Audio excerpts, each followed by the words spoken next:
Okay, we're in the second half of the second era? I think so. And the story so far, well, earlier in the era, oh boy, it's kind of hard to remember everything that happened. This has largely been a period in which consolidations are happening, I think. And preparation as well. We've got the Balkan Wars about ready to start. Austria and Turkey both kind of itching at the bit, but also not really sure they want to pull the trigger. Turkey especially doesn't want to. They have a debt problem, whereas Austria is economically in pretty good shape, militarily okay. They have a lot of cubes, and they have a goal that requires them to go to war. Turkey does not have a goal that requires them to end up in a war with Austria. However, they might start that war by declaring war on areas where the Austrians have an alliance and can get drawn into it. It doesn't necessarily hurt us. So, for example, if we declare war on the papacy, Austria will come in. The papacy will be an active ally in that case. And I'm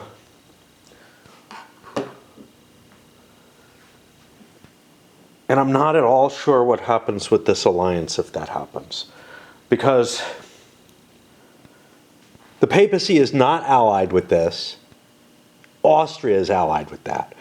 Austria would be declaring war, but not as a normal declaration of war. It feels to me like they should all be able to come in, right? They should be able to pull Lorraine in. Lorraine doesn't even hurt. In fact, we want to pull Lorraine in. It's adjacent. It'll grow things, and that's something I'm going to have to look at and try to figure out. Elsewhere, Poland refused to get involved and is building up their own country, and as part of that, they have seized Bohemia. Not militarily, just, through subjugation.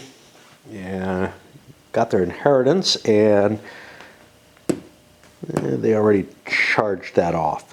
That's getting them on their way to their goals. Over here in the West, most of the Western states are really kind of trying to reincorporate and heal their nations. So Spain has some serious religious issues going on. They still haven't incorporated Aragon. I don't know if they're going to get a chance to. They need a lot of cubes and a subjugation to get it. And that's required for them to get their goal there.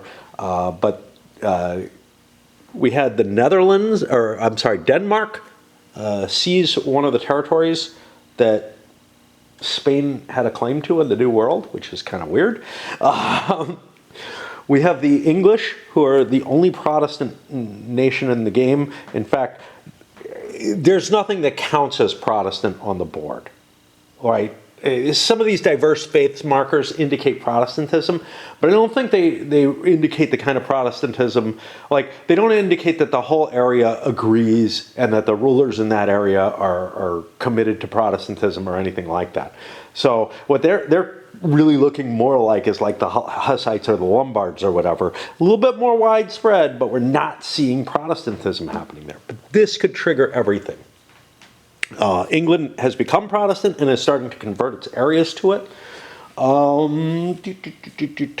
Nobody's pulled the Inquisition off yet. Although, again, it would be very helpful to curing. There's basically two ways to deal with religious dissent.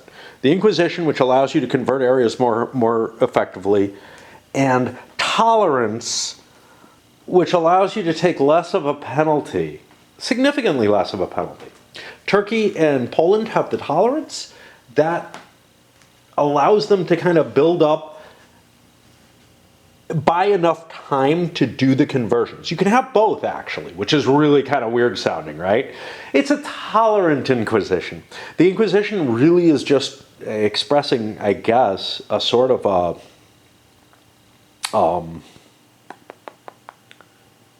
do you want to call it? Trying to think of the right word for this. I'm having trouble. I'm having trouble finding my words. Oh, it's a proselytizing nature to things. We have no one who's Counter-Reformation yet. Maybe a little early. Should be seeing the Council of Trent soon, is I think what we'd expect for this. Right? Is that the right council? I don't know. Anyway, I always get my things confused. Let's see.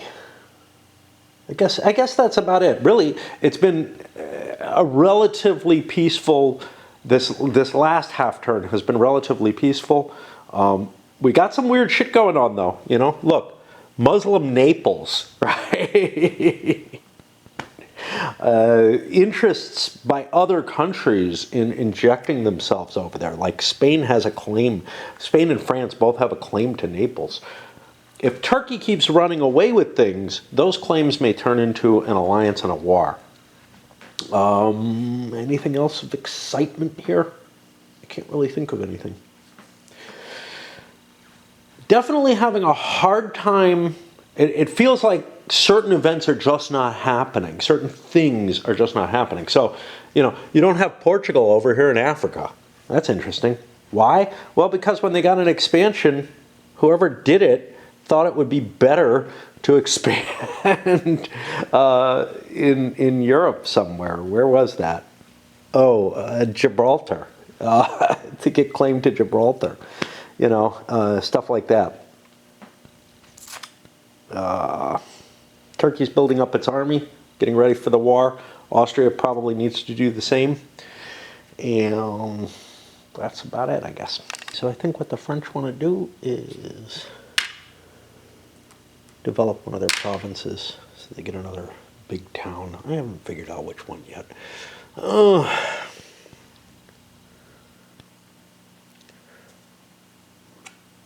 I want it to be something naval. So Nantes is dangerous because I know there's going to be a big siege there that's going to be obnoxious. So I think I'll put it up. Do I want it in Normandy? I think I'll put it down here. It's kind of out of options. Got nothing more to do, basically. I can't colonize. I could reorg, but I don't particularly want to.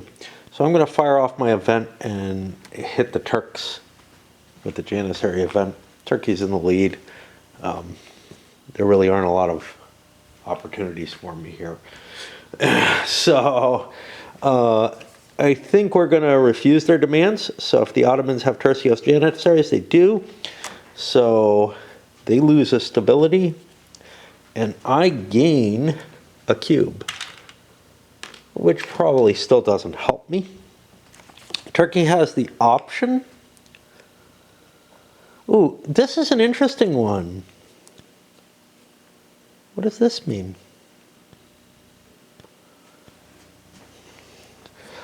I think he comes in with a sick cube on him. I think that's what it's supposed to mean. So he's obviously not a good choice since the Turks didn't get to pick him. I'll let it go. That puts, of course, some cash on the pasta convention and the Dutch. And we pull a new one, which is the last jousting tournament. Forward to glory. Pay an admin and $4 to gain a military, a prestige, and 2 cubes in an area adjacent to your realm. Or tragedy. Select a Catholic PR with a ruler who provides battle dice and add a hurt to them.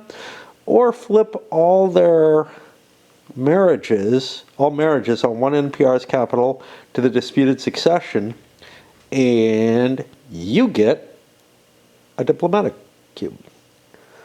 So it's kind of an interesting option. This one gives you victory points, but it's kind of expensive, and the tragedy is kind of cool. And what's happening there, we're having a cardinal die and something else that I don't recall.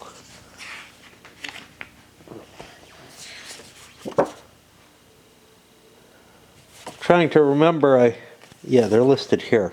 So we can look briefly at what it is. Disloyal vassals, PRs with,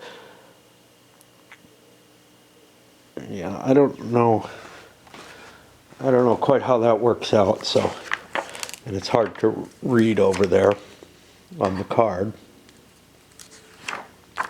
So we'll take a look at what it works out as here.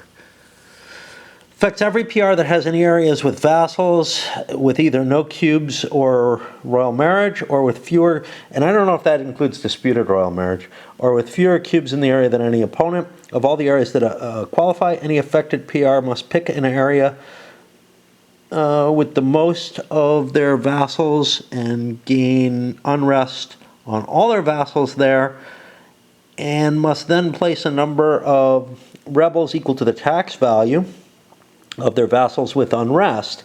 You gain the unrest if you pick this, but you do not need to place the rebellion.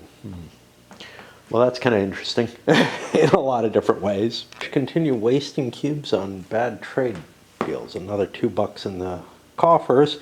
Doesn't exhaust a merchant, but it's not a great deal. These are cubes I could be using, you know, to enforce some of my some of my goals. But I don't know. I probably should be, you know, doing the military stuff I need to, and for that matter, I also have the capability to convert another area. I have enough force to do that, but yeah. I'm contemplating the Austrian declaration of war here. First of all, somebody's already triggered an event. Looks like they're ready to pass out. Poland doesn't look like it's too long for this world either. Maybe England is edging towards it.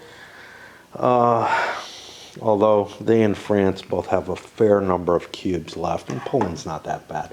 So I've got some time, but I don't have an infinite amount of time, which may mean I want to declare the war. I could try to pull a general for my army down near Italy. I looked at the CTA rules just to make sure I understood correctly. When you do a call to arms, yeah, you get more manpower, but you don't get any money, which is a big deal. So you're not like in the old EU, and if you call allies in the computer game, your allies put their own armies out there, at least unless something's changed. Here they don't. Their armies are available for you to recruit, but you got to pay them, which kind of makes sense. I'm not disagreeing with that. In a lot of cases, major powers had to fund the smaller powers to get their manpower armed and ready to fight. Although most of these little powers had something of a standing army, it wasn't much. So you could make arguments on either side with this.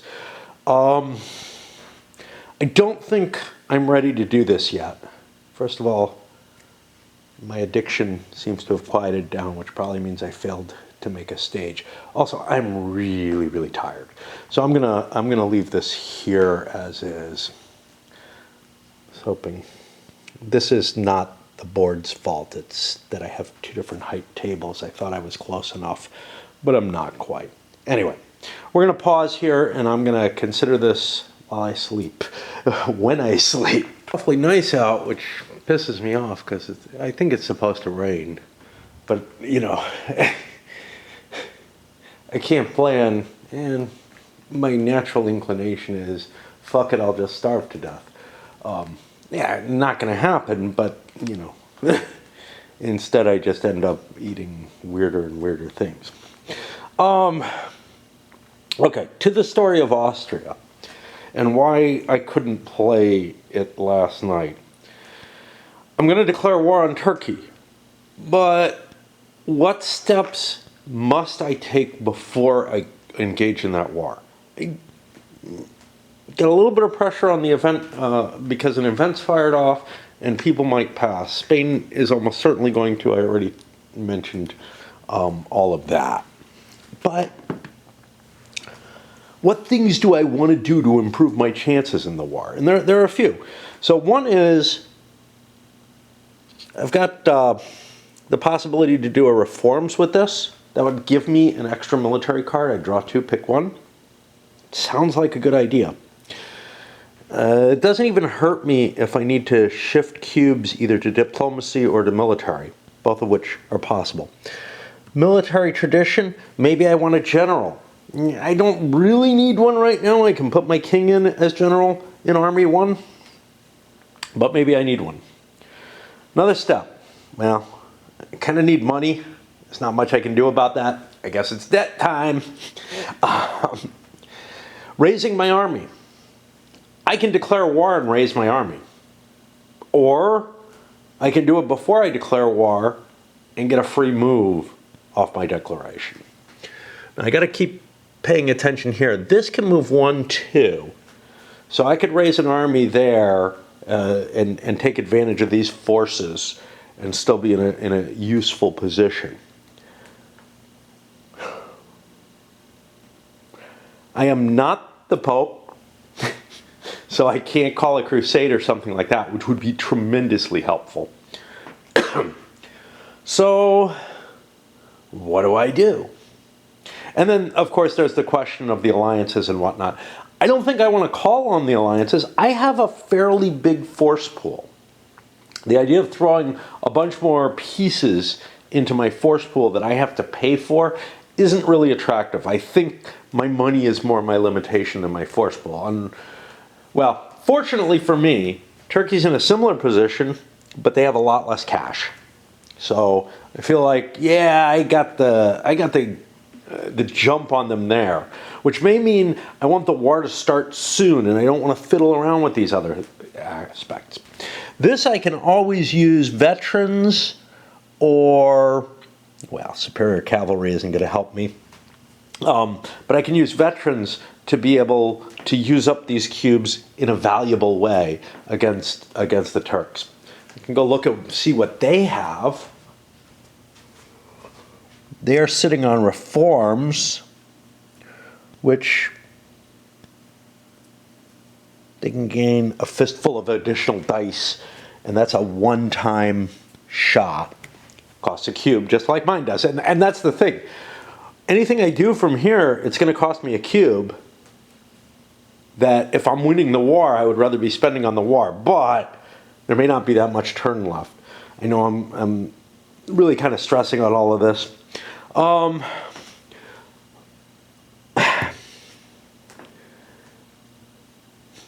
Reforms could be useful at other times in the game. I don't necessarily want to do it right now, but it is an action. It is a cube that I'm probably not going to use. I'm going to go ahead with that. I'm not really thrilled about it. And draw myself 2 military cards. Make a quick choice on them. First thing, neither one has an attacker, a general. So that would have been one way to get around playing for the general, is if I could get a general there. That might be better than using my king. I'm going to probably need 2 armies, which costs more actions. Use it in any battle to grab a bunch of dice or take a recruit action at no extra military cost, where you can use up to 3 units from your exhausted pool. It's kind of neat, especially drawing additional troops, but it's the dice that are the more valuable thing in general. Or the big old siege assault, which allows me to more cheaply siege things. I'm going to take this. Remember, I had questions, hey, what's that useful for? It's useful for preventing you from eating up cubes. And remember, I don't have artillery, so this could be very important. We move on to Poland. It's in an interesting position where these don't fit with the goals.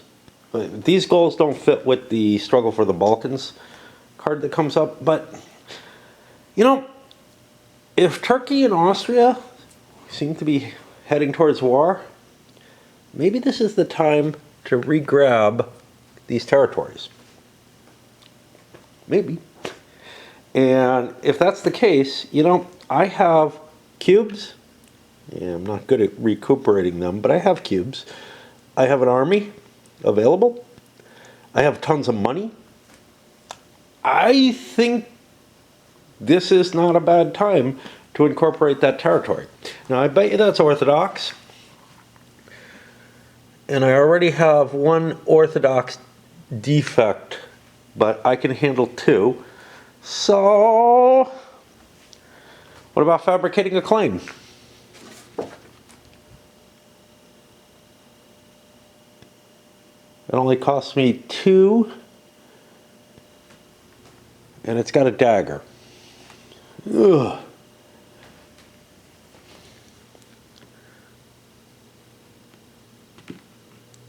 I'm wondering if that... Oh, that just means counter-espionage can work against it. Okay. I was thinking maybe my spy network helps with that. My spy network would be another thing I can fiddle around with.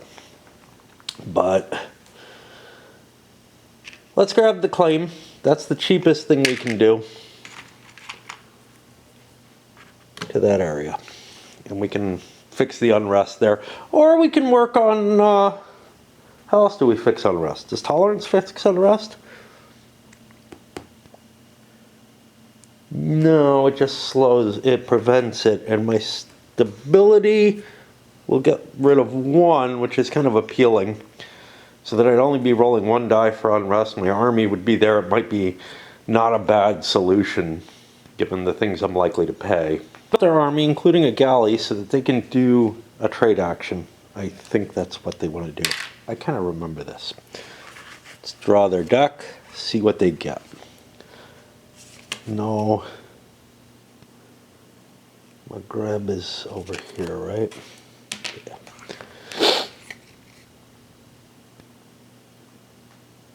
Can't reach that because I don't get back to my capital. Naples is my territory, but even if I can transit the vassal, which I'm not sure I can. Bordeaux, Baltic, and Astrakhan. Okay, what about secondaries? We got a secondary here? Kiev, Lubeck. Looks to me... Where's Astrakhan? Astrakhan is out of play, unfortunately. Well, I guess I get $2. Not a good deal, but it enables me to delay a little bit longer. I don't want to be the one to declare war particularly, because I'm not sure I want this war. And there are advantages. Austria gets advantages if I declare war on them. They can call, they have a bunch of allies. I don't have any. France still has the Italian ambitions card, but I think what I'm set up for is for that exploration. Oh, no, I didn't grab the New World yet. 5 cubes gets me to the New World. I don't have a military cube. I'd have to reorg to move that over there. Do I do it? What else do I have here? I have developed province. That only cost, yeah, you know, I'm not going to do the exploration. I may grab the New World. Development, I can either develop a province or integrate an area. I'll develop a province. And that takes 2 usages. And I did that before. We get another big town. Where do we want it? We're going to put this one up in Normandy this time. Spain passes and retires their debt. You can see they're actually a little positive right now. Unfortunately, there it is. I dropped one of the debt counters when I did that. Luckily I found it. It's kind of hard because it's not too far from the color of the carpeting. And it bounced somewhere I didn't expect. And played another trade action. They keep doing these, keep getting crap. This time they got something. North Sea. So I can move a boat, which I will do. But let's see what else we have. Lothian, Aberdeen, Bergenhus, and Trondheim. Not exactly areas I really want. But if I move this boat into the Dogger Banks or somewhere else. I can put it in the North Sea if I want it. You know, the North Sea is kind of interesting. I'm going to put it there. That gets me closer to Lubeck so that next time I draw that I can use it. I flip him down, and now I've got 3 in an expanded trade zone, which gives me $7, which is a hell of a lot better than I've been getting. Decides they need a better general, spent a military in a cube, got myself a 3 dice general over there.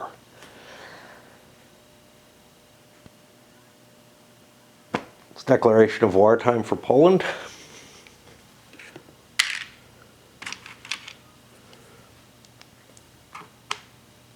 And we are going to build our army at this point. Our money, $8 on, sorry, make that $16. I owe 8 more. Hold on. I'll do that on its own. I don't know why I thought they were only $1 each. On a maximal sized army, it's maximum because 1, 2, 3, actually it's not, 4, 5, 6, 7, 8, 9. I could build 1 more, but I think given that extra cost, I'll leave some in reserve.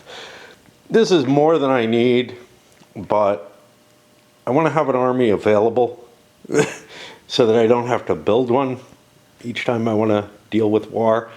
Of course, it'll be down there, but that's one reason to keep some units in reserve as well. Still looking to delay. Nothing that interesting over here for me. Nothing terrible. I mean, I can play the Dutch independence or whatever. But, you know, if the Austrians, whether the Austrians declare war or not, I am keeping enough cubes to forge an alliance in case they do.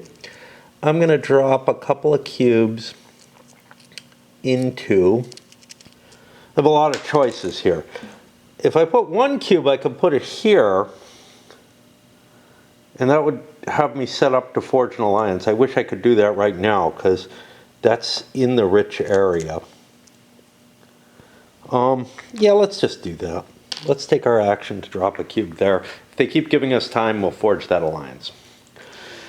If I played 2 more cubes, I would get a free one, but then I wouldn't have enough to trigger the alliance that I want there. However, I might be able to trigger a different alliance, a cheaper one. I don't see one. So I'll just stick with that. It's not a perfect solution. Move the thing over to France. By the way, and that's it. That's it. I'm going to take a break. You know, when I came up here, it was dark gray. The sky is gray as hell. I don't know if you can see that. It's not a safe day to be out, but it's like when it gets sunny, when the sun shines through those clouds, it's like, oh, damn, I really should be going shopping. This has been the case, you know, yesterday, I don't know, whatever. And I kind of, I like to get it out of the way. I kind of enjoy myself for being outside, which is something I just don't do enough.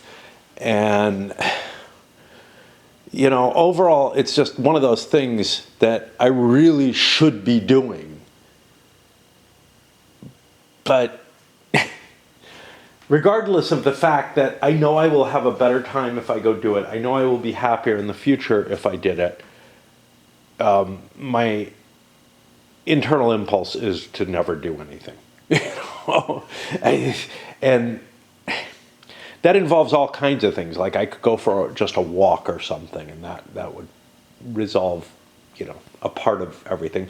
But what would end up happening is I'd walk around the block. I'd start out and I'd have high expectations, but I'd just like, I know how my body's fatiguing right now. I just wouldn't. I wouldn't do it. And it's really kind of sad because, you know, yeah, I enjoy playing the board games. I hate my addiction. I absolutely hate it. What, you know, it's such a screwed up thing because you say, my wife would argue to me, well, you do actually want to play that. That's what you want to do. And I'm like, no, I feel forced to do it. I don't want to. It's like there's a disconnect between what I'm capable of bringing myself to doing, and I understand her point, but it's like I don't entirely agree. I would be happier if I wasn't doing that. I know that. I don't actually desire to do it. I just can't help myself. It's I don't know. I mean, there's things people do that are horrible things that they do not want to do. And this is what it feels like, Anyway. And it has been, not right away. The first week I enjoyed. I enjoyed. I always enjoy playing those kind of games for a little while. I get caught up. You kind of read the storyline. You get excited about the new characters you're getting and everything. And then I usually used to get hooked into them and play them for a long time. As long as I've played this one, but the games didn't force me to play as much as this one does. I think that's the big difference. The other gacha games I've played, I put in an hour a day, This one, it's like a fucking full-time job. I feel a lot better about not going. It was sunny when I came up just a moment ago, or relatively so, but boom, and now the rain's starting. I would have gotten caught on the way home. And, I've got tarp that I can put in the basket and whatnot, but I really hate doing that. It's a pain in the ass, and then getting caught in the rain without the rain protection really sucks. And today I would have felt like I had to put the rain protection in. Plus, walking in the rain for an hour isn't that great. So France did a trade action. That leaves them enough cubes to do, they're low on money, and that leaves them enough cubes to do their New World action. They actually drew a couple of cards with 3 different locations that worked out well for us, but we're going to take this Genoa one here. I believe that works out the best. It's hard to tell because I have pirates in both of the places that I score heavily in. So I lose a rank. I actually also have one in the English channel, but that would give money to the English. I don't want to do that. And less to me. So I think I'm doing the Genoa one here. Genoa, Firenze, neither of those. Montpellier, though, I do have. And so that will give me 1, 2, 3, 4. Let me see. 1, 2, 3, 4, 5. Oh, that's not as good as I thought. Hold on. I thought I got up to the top. Let's recount. Oh, I got this one here. 1, 2, 3, 4. Yeah, just 5. That only gets me to this level, which would get dropped down to a $5 one. That's no good. Maybe it was the Bordeaux one. I've got another Genoa here, which has Provence and Piedmont, but that doesn't get me any better, so I'd still be on the 5. That would give me $1 less. I thought I was breaking the 6 on all of these, which would drop me down, but so let's take a look. The Bordeaux one, Bordeaux, Toulouse, Nantes, and Armagnac. I think I have all of them. Bordeaux, Armagnac, Toulouse, and Nantes. Okay. So that hits me with 4, 5, 6. Can't use this ship for that. 7. Let's see. 4, 5, 6, 7, 8. I don't need to move all those ships. Do I not want to? Nah, I'm fine. 8 puts me up to here. But then the pirates dropped me down to a $7 total. The flickering light makes me think my power is going out. Wow, it's really fucking coming down. Yeah, this would have sucked to walk home in. Is that hail? Yeah. All right, that would have been kind of fun. Neat. Thought it was sounding a little loud. I really love hail, but one, I want to be wearing a hat, probably my old pith helmet, but I don't own that anymore. But two, I don't want to be dragging my grocery cart with me. I like to move kind of quickly through the hail. I like the way it stings and everything. But anyway, I stopped. I went out to play in it a little bit, and well, seems like I brought a couple of pieces in on my fleecy jacket or shirt. I mean, it's still coming, but it's not bad anymore. Now, even though I don't have a pith helmet anymore, I do still have a little construction hard hat that I used to outfit my wife with when I was up on the roof doing shit. All right, to the English. So they can't play that. Their big call is kind of, hey, do I want to do anything with these other cubes? Fire off. I got my trade in. I'm good with one. You know, yeah, sure. Maybe I can score some more money. But the thing is, the more the locations I eat up, the less likely I'm going to be able to get the. Wow, there's some in my hair. Oh, that's crap that was in the helmet. Ugh, yuck. Let's just throw it on the floor. That makes sense. Administrative cubes, I don't really have much I can do with them. I'm looking to upgrade my stability before I play this, whatever. Diplomacy, I can save them. Again, I could use them for trade, but I don't expect to get much, and I've blown so many. Do I want to play for the continental possession thing? I've got a couple of alliances. I'm just waiting for the cards to make things work. I'd rather use these for something else if need be. I could, of course, shift things. If I did a shift into Min, I could up my stability. But I don't want to make that decision yet. What I really want to do is take care of this problem. Well, this is something I've been delaying making the decision on. I have artillery. Yay. Not that it really helps here. Oh, I built a unit. Okay, I'm fine. I just spend a cube and I siege this. Yay. The debate I was agonizing over is, do I move this in or do I build a unit? Well, or build a new army there or something. Well, building the unit I had already chosen, so great. It goes massively into debt.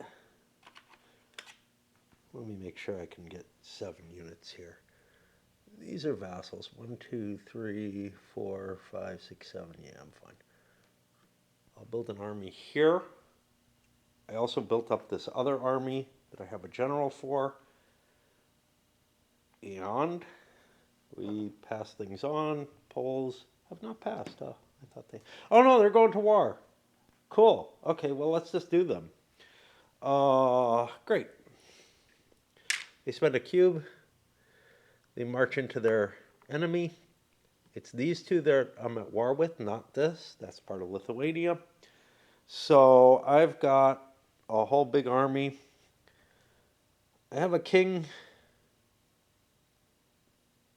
Do I want to throw a cav die in for a chance to kill Sigismund II? Got Sigismund III.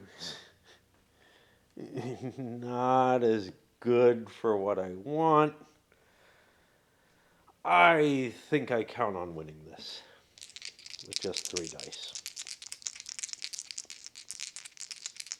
Right? Is there a cube of death coming up?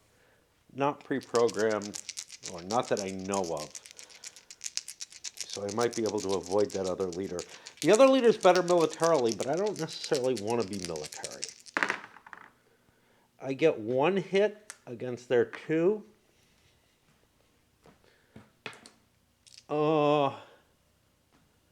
I have no military advances at all, so I'm even with the minor power, who gets 1 hit as well. we go again.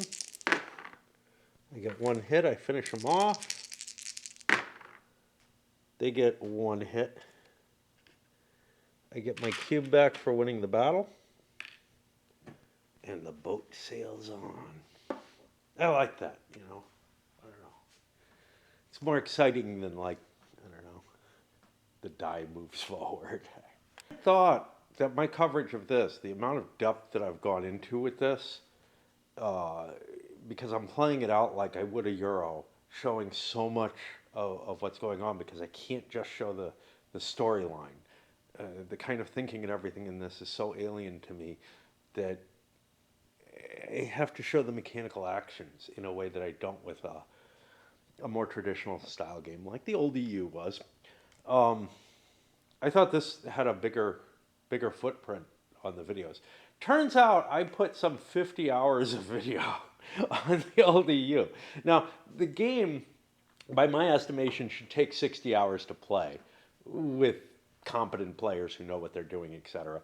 Maybe a little more, but I kind of count it as an hour per turn. Now, for me, obviously, it takes longer, but I add so much commentary and so much crap, and I was doing it even way back then, so I feel a little better about it. This is probably going to eclipse that.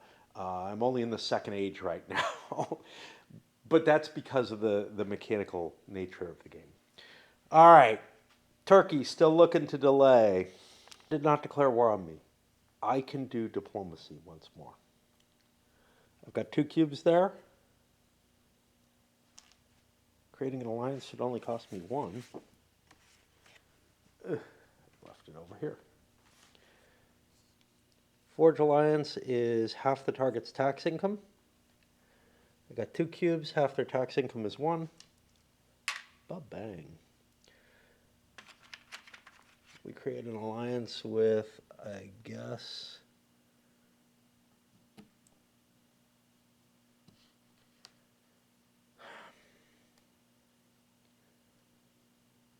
I'm trying to think if that's Wallachia or if it's Bulgaria. I think it's Wallachia. I can look it up. It's in there. Yeah, this is how it ends up taking so long. Yeah. No, there's just so many reasons. So Eastern Europe. Yeah, that's Wallachia. Now, what's all this information here?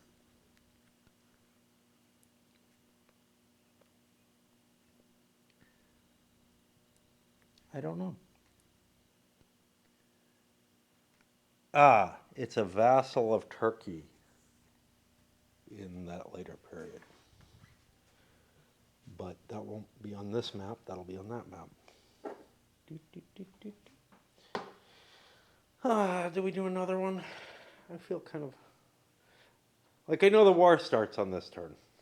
Alright, let's keep going. This pays to discover the new world. You can see we got the little token over there. Spain is already gone. That wipes us out, so we are passing next time. Compare. Debts off, I don't know.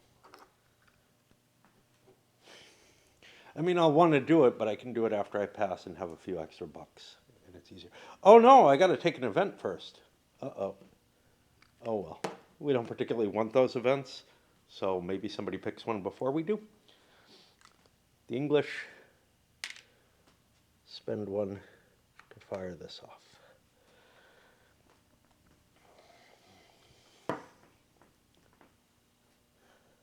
Austria. It's now or never, right?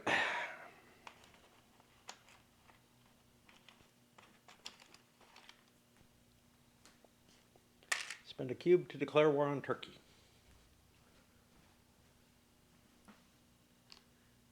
I don't know. Is Ankara officially my capital at this point? Or have we called it Constantinople? I don't think there... I got the City of Desires, so I think it is Constantinople. But there's nothing in the game that specifies the capital there. I think it's still Ankara, to be honest. Not historically, but in the game. Because I think capitals do actually exist. I'm not sure. They have... I don't know. There's like stuff surrounding these. I don't know if that means anything. Like some of them look more important than others, not just because they're big. Like look at Bordeaux. It's big. Madrid is really fancy looking. Ankara looks like a doinker, which it was. Oh, this is my capital. That's right. That starts out as the capital. Yeah, I think that frilliness around it indicates the capital. And that is your capital forever, which historically it was not, but okay. I guess it's a compromise. So, what's going on here? We go to the declaration of war sequence. I gotta follow this because it's complicated. Determine realms to be targeted. Do I want to declare war on anybody else? Probably not. Why bring someone else in? Call to arms. The Turks could call these guys to war. That would give me more military. I have enough soldiers available that adding more manpower doesn't really help. So no, I'm not bringing them in. Austria, likewise, has enough soldiers, doesn't have a whole hell of a lot of cash.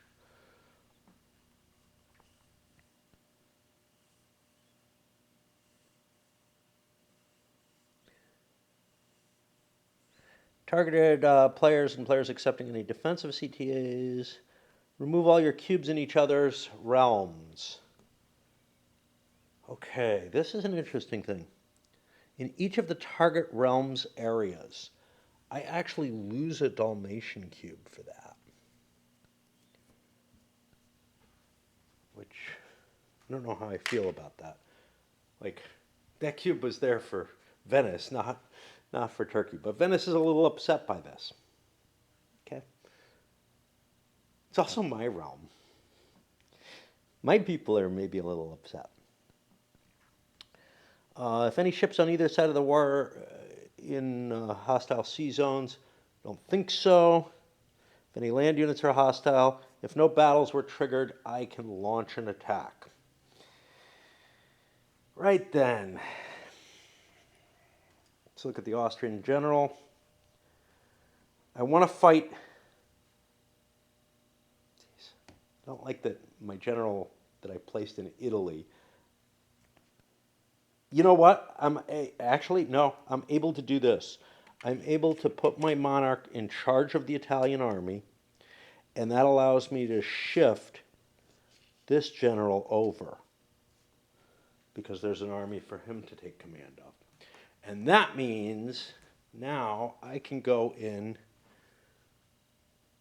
and attack in Serbia. Okay. Why am I attacking the Turkish army? Yeah, that's a good question.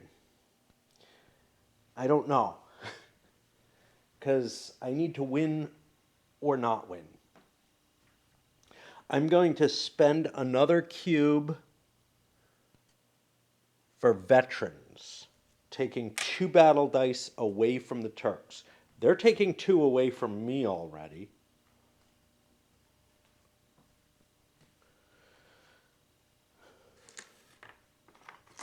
Let's see. How do the Turks feel about all this? Move an army, a fleet out of a sea zone? No, we want to fight. Okay. Fine. All right. So, we fight with base 3 dice plus 3 dice minus 2 is 4 dice. Yeah. What about our military reforms? Do we have something? I could gain 4 battle dice. I'm going to do that. I believe this is the main battle. Okay. So I've got 4 dice as Austria. I got to decide on all these things before I roll any dice. That's one of the things. So that's going to be 3 hits on the Turkish Army 1 here. I'll lay them down. Turkey gets 3 dice plus 2 dice minus 2 dice plus 4 dice for the innovative tactics. So I got another die coming. You got another die coming.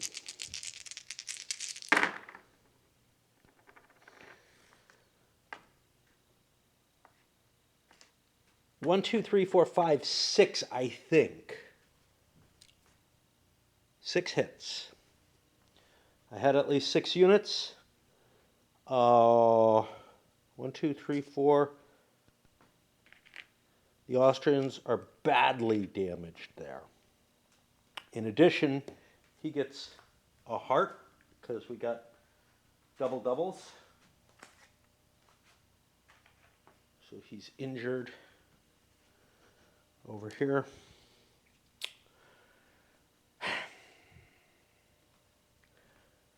If I retreat, I take a loss. So I stick around and fight another round.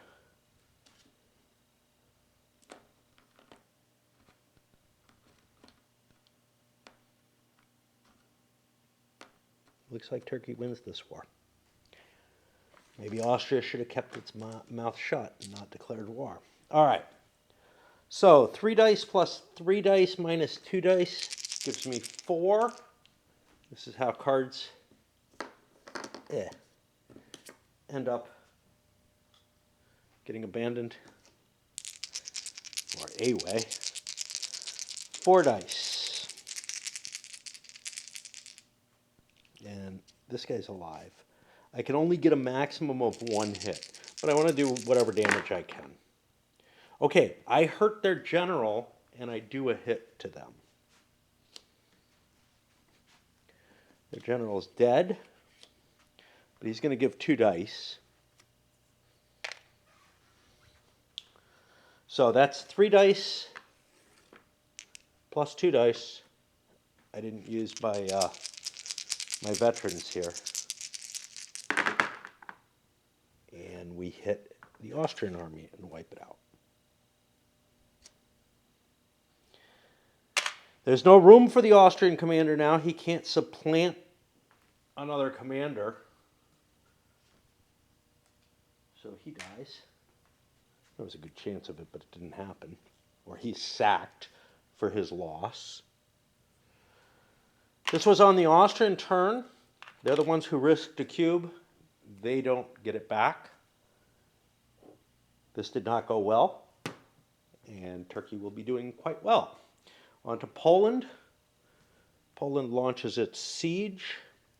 That's gonna, I do not have artillery, so that's gonna take both cubes to take those 2 areas. To mighty Turkey. Well, we just got handed a nice victory here in Serbia. We could grab Belgrade for a cube. Another option we have is, we played it already. We played it and paid it. Oh, harsh. Why did we do that? Did we do that?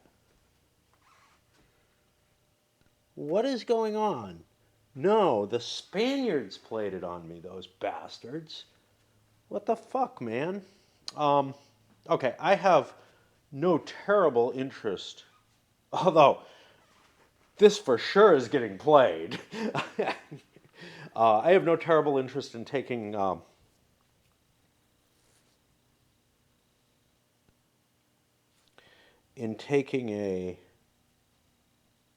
event right now.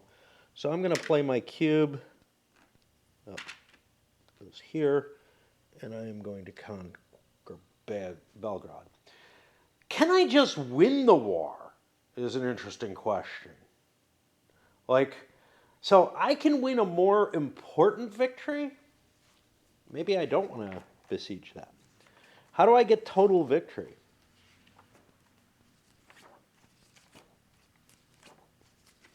I don't remember.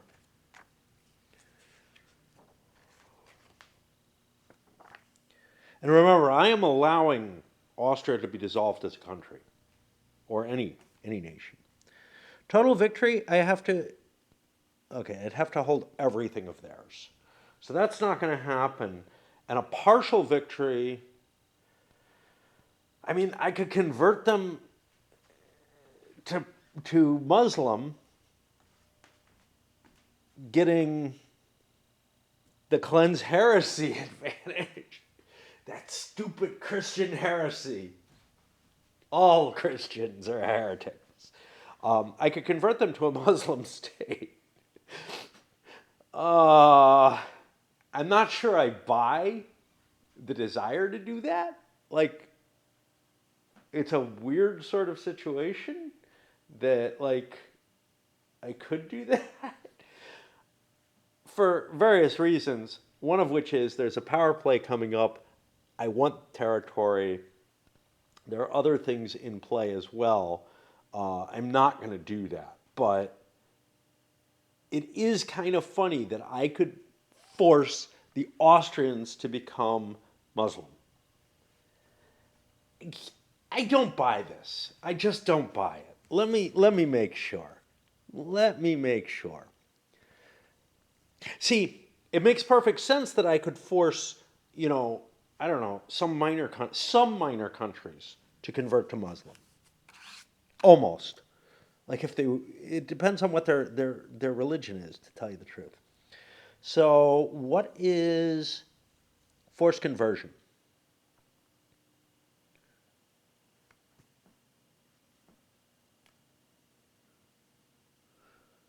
Yeah, it looks like I could force a Christian country to convert to Muslim. Um, Now, I don't know what that means if I do it to a minor power.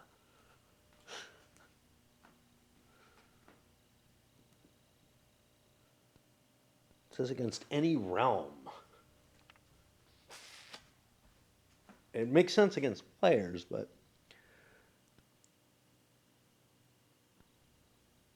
victor's religion changes. All occupied provinces are returned. The state religion and religion of the capital change. Okay, so it would change the capital. So, like, if I did Venice, I could change Italy, North Italy, to Muslim.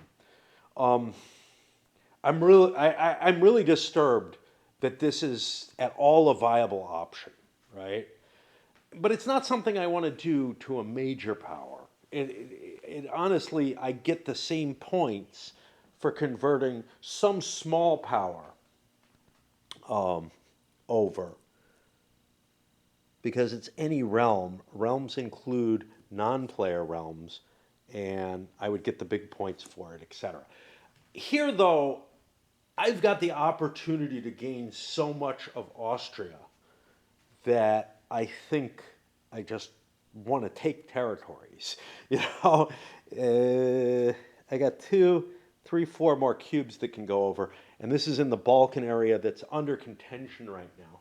So I think everything is saying go for the fight.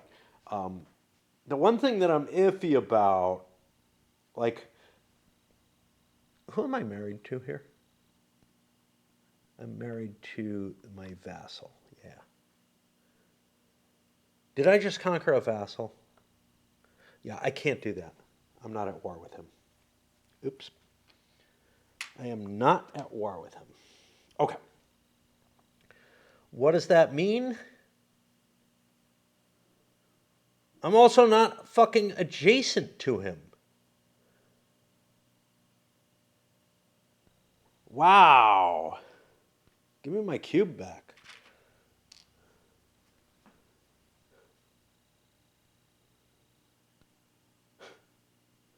Well, that's ugly. So, no, it's a vassal. It's a vassal. I am at war with him. Sorry. That works fine. If it was an ally, I could be in trouble. Is this actually what I want to do, or would I rather move up into richer territory? Like what I'm thinking is, when I move into here, I can take 2 for 1 cube, and the same is true with Royal Hungary. But I kind of want to have that. That's 1 move, 1 siege, 1 siege. So I'm okay with all that. There's not a hell of a lot I can do with this army. The Austrians could come through their allied territory, I think, and fuck with me. And that would suck. Or they have a reserve army. Now, as an alternative, I could go to war with the papacy. But Italy is not the game right now. This army, to me, is just holding Naples, making sure we don't lose it for whatever reason. And, the worry was that the Austrians might declare that into the war or something and make this a more painful situation. But I think we're okay there. The boat is on the French, and I don't want to do any more because it's that time of day, and now it's beautiful out. I mean, there's still clouds, man, but, and it looks like it snowed.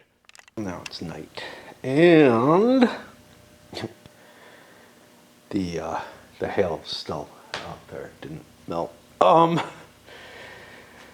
Colder than I thought, I guess. Anyway, it didn't feel that chilly. The French are up and pretty much out of everything. They have some cash. They're going to pay off their debts, whatever, to whatever extent they can. Because if they let them go into the income phase, they pay another round of costs on them. So even if they have to take out a new one at that point for some reason, they end up breaking even only. They're in a problematic situation where, well, they haven't picked their event yet. They look over to the events, and they're not really thrilled. So I could pick on one of the leading players with the Pacta Conventa and hit the polls. Not sure which way is worse for them, but I get either a military or a diplomatic cube, which carries over to next turn. I won't have much use for it this turn. Do I have any rebellions or anything? So whatever it is, I could pick that based kind of on him. Military is a little rare. Although I have a better leader if he survives. He's a triangle. There's a death of triangle, so he's not going to last. Galileo will not make it through, which makes sense. He's pretty old at this point. Perhaps the most impactful of them is the one that kills Galileo. I don't get anything for this.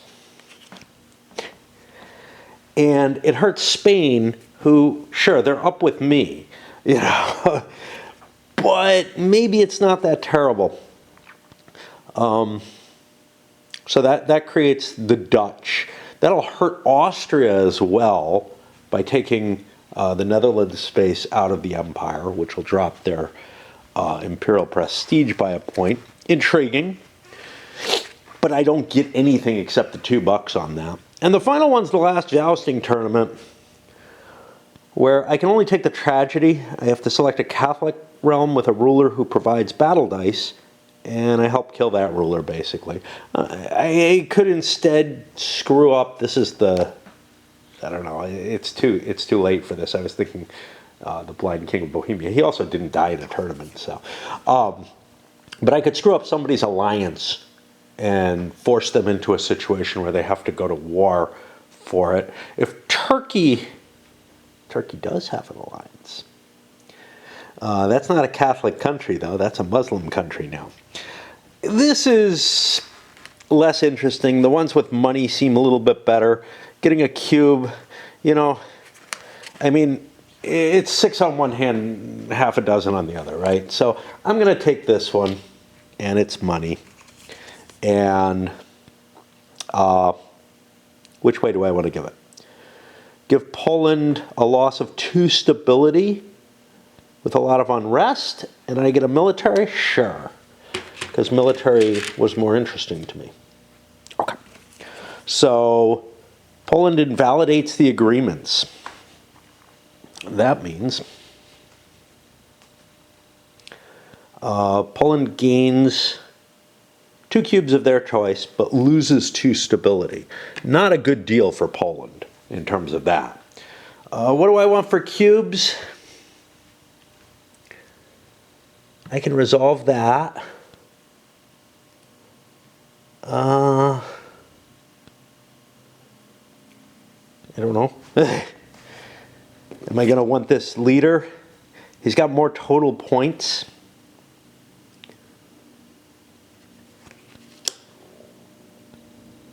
Which Sigismund do I want?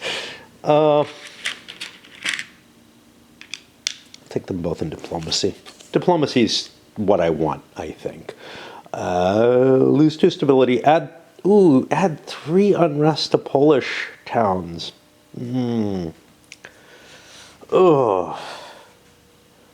That may be a reason to take military cubes, so Poland can quell that unrest right away. Now, I get rerolls on a couple of those. Jeez. I really want diplomacy cubes. What's my... Oh, is religious tolerance only effect for the rerolls?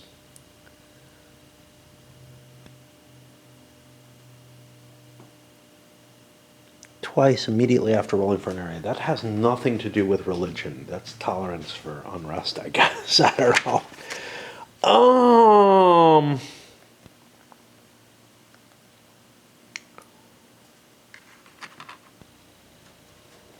I gotta think about this. I'm sorry. I'm gonna take military cubes. They don't have to take this leader, and this one's no worse. He's a square dude.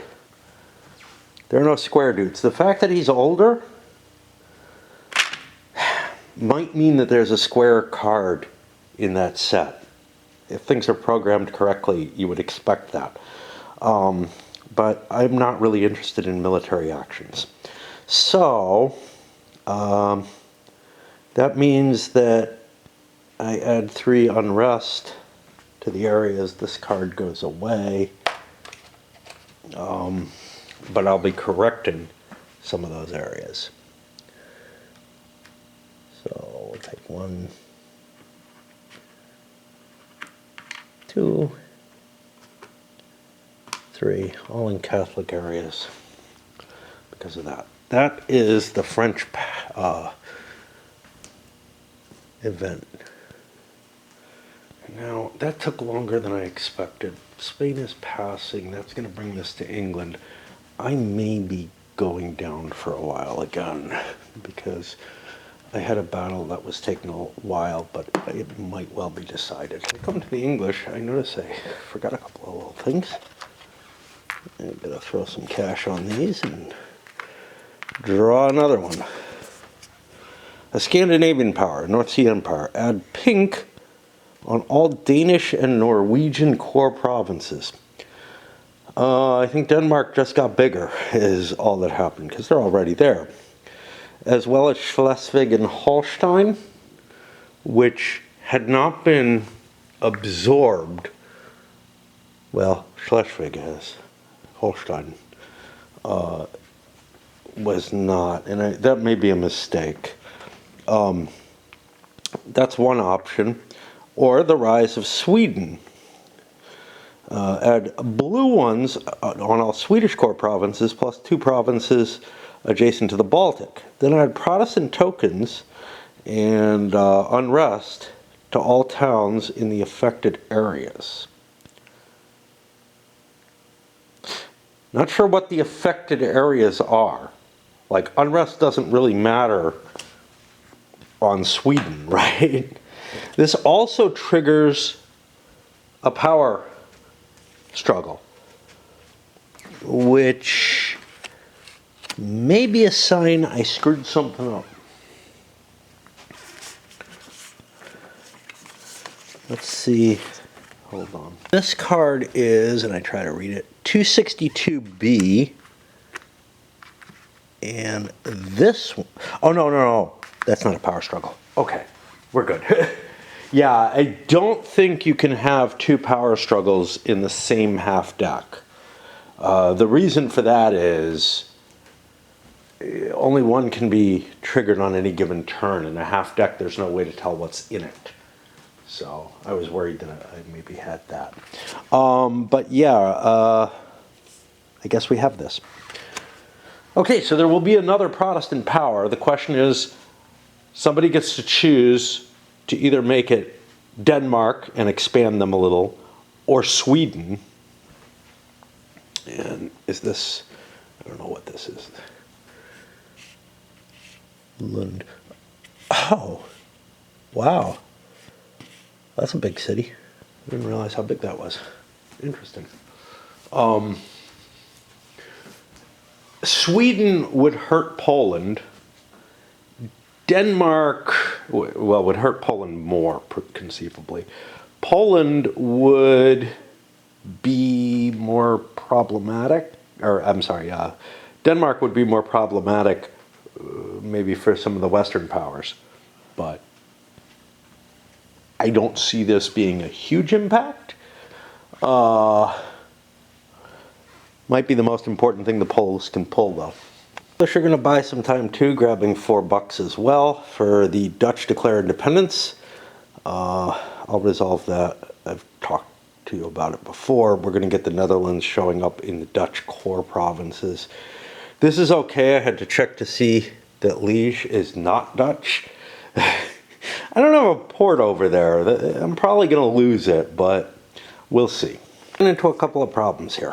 One of them is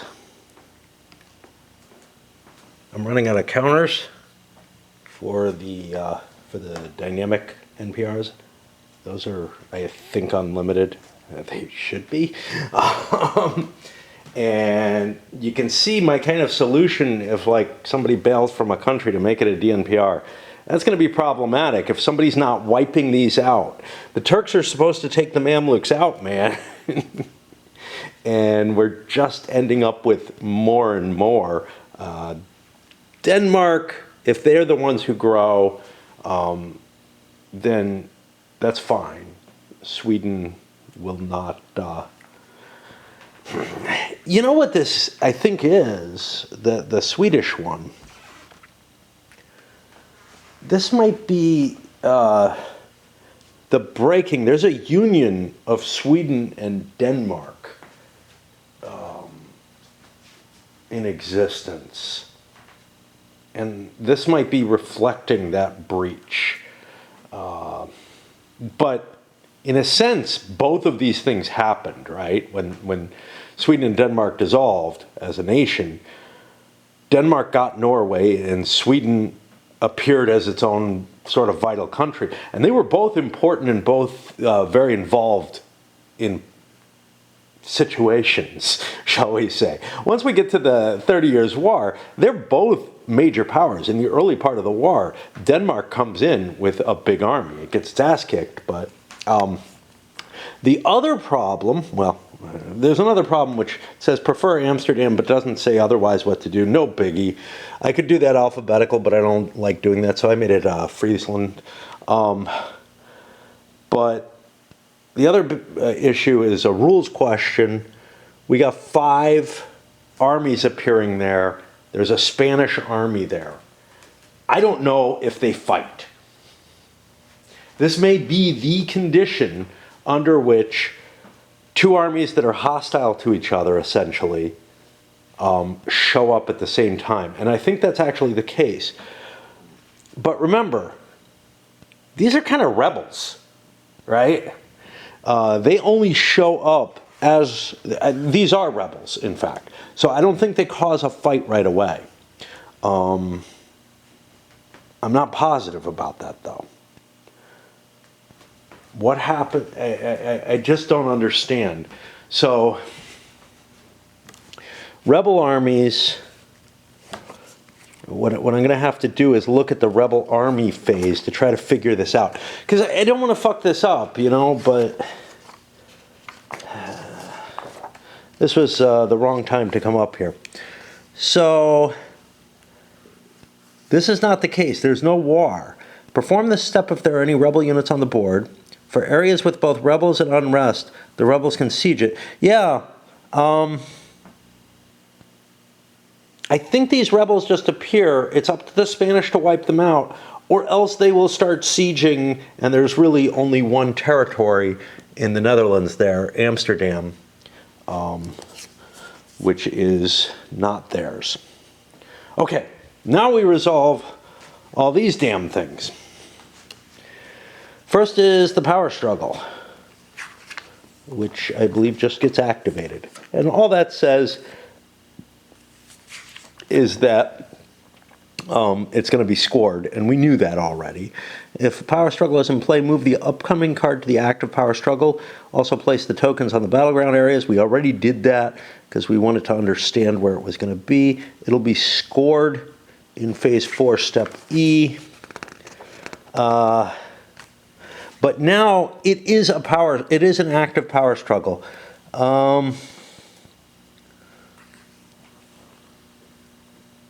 Which means that, oh no, upcoming also allow you to place cheaper claims. Did I not follow that? I don't know that I needed any claims. I don't think I paid for any, but I don't know if the polls bought their claim at a fair price. I'm not going to go back and deal with that. So this power struggle is now ready to be scored, and the next one, and these are in a fixed order to maintain historical, is the 30 Years' War. All HRE elector areas, as well as Pomerania, Flanders and Wallonia, and Bavaria and Swabia will be in play. If 3 or more electors are Catholic, increase the imperial power by 1. By the way, the imperial power went down. I didn't mention all this stuff on that card. It's complicated. If fewer than that, decrease it by 2. Then the emperor scores prestige equal to twice their prestige minus 4, and their allies score or lose half of this. Uh-oh, don't be an ally. Good thing Poland's not Austria's ally. They'd be in danger there. I'm not going to place those extra markers down yet. I think there's 4 elector areas. I don't remember. Okay, we have a spread of Protestantism. Well, of thingamabobbies. I don't know what to call them. Spread of religious ideals. Determine whether there are clusters of religious faiths. Go to another page to find this out. God, I'm tired. I don't know where the term cluster is present. Fuck. I really wish I hadn't done this. You know that little mnemonic device I used of putting religious markers in places where they were the same as the board? That's actually called out here as a suggestion. Unfortunately, the countermix, like with the DNPRs, doesn't support it, which sucks. Okay. I'm hoping cluster is here. I don't fucking see it. Let's see if cluster is defined later in this. A cluster is yeah, thanks. A cluster, they send me to this. Well, religious faiths is 38. Infectious religious faiths. A cluster is anybody connected by land that share the same religion. A single token or symbol in an area which is not adjacent by land to any other area with the same religion is considered a separate cluster. Okay? So I would have assumed a cluster required at least 2. Place a Protestant counter-reform token in any area adjacent to a cluster of the same type as the cluster it is placed next to. Adjacency may here be traced across a C-zone. Okay. Now, who drew this? The English drew it. How do they feel about this? Well, they feel that they're getting a free religious conversion in one of their areas, and we'll do that over here because we don't have an army there. So Wales goes Protestant. Excellent. We get to control this. Otherwise, it would spread over to the Netherlands. But no, the Netherlands are just pissed. They're diverse faiths, but they're not solidly going pro. Wow, the English have issues. They're not solidly pro Protestant. Now, it might have helped me better to get it in Ireland. I couldn't because I'm not adjacent by sea to Ireland, through to East Anglia or whatever that is. Yeah. Looks like it's all of Anglia, to tell you the truth, but but the reason that would be better is that then I'd have two clusters the next time, so I'd get a greater spread. There might be some advantages likewise to putting it in, say, Flanders, and starting to cause Protestantism to spread more. But I really want my country to be good and Protestant. I think that's the only Protestant nation on the board. So we go to the next one, which is rebellions.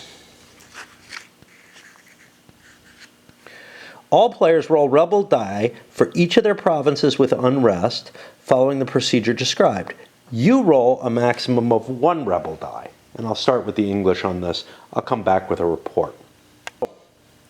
So what's interesting there, you roll a maximum of 1 rebel die. I've been doing that per province. I think that's 1 across the board. Right? The Austrians, this doesn't say anything about vassals. It says one of your provinces. Ownership of a province is different than control of a vassal province, so I'm not rolling for those. Is that wrong? Okay, good question. During phase 3, players must roll for each of their bloop, bloop. Yeah, so there it actually specifies the vassal markers. Here it does not. Here, it's stated in words, and it says province. Provinces could be either, but it doesn't say bloop, bloop. Interesting question of whether this is mine. It's occupied and in unrest.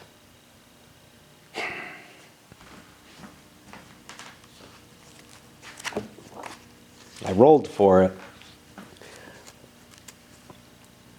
Control, occupy. Provinces are controlled by their lawful owners unless they are occupied, in which case they are controlled by the occupant. Okay, I'm going to leave it as it is with the roll, which means actually one of these just cured its unrest and is amiable to this occupation, but the other one is losing a cube, and I'll take an admin cube, much as I hate to do that. I just want to, I want to point out when I have these kind of issues, that wording is really ambiguous and problematic. There's a fair number of such cases. Nowhere near the level of the original game, though. Poland had a couple of bad effects. Fatiguing an army unit, a soldier from the available pool over there, no big deal at all. Over here, a couple of times I had to pay $2. I didn't re-roll any dice because I'm only allowing 1 re-roll on any particular province. That means that, yeah, that would be taking a risk. If I had both re-rolls available, I probably would have re-rolled on the final one. But again, rules are not ironclad enough. And it's the kind of thing that you got to just make a decision on. And in that effect, the Spaniards kind of are the only ones who got hit hard. I mean, the Turks paid some prices, right? The Spaniards, one province went into revolt, and they got trimmed down. Some of their troops went away. They lost a cube, whatever. And then we also had a death of Galileo, or who? No, not Galileo. Da Vinci. Yeah, that makes more sense. Galileo didn't do anything military. And an aging for Ferdinand over here. He's got kind of a problem. The imperial stability is so, or power is so low. I don't know how much that, I don't remember how much that affects the election factor. And some more money shows up on the jousting accident. We're in Scandinavia, and volatile cost fluctuation. All players must pay denaries equal to half their tax income, plus 1 for each deployed or exhausted land unit, and 2 more for each loan they have, and gold province they own. Okay, there's why we have to know where gold provinces are. Pain in the ass this is going to be. Not so worried about the the external stuff. I can check, yeah, the Spaniards have a gold province, but Austria's sitting on some. I don't know how I'm going to find these. I hope that they're on this compendium.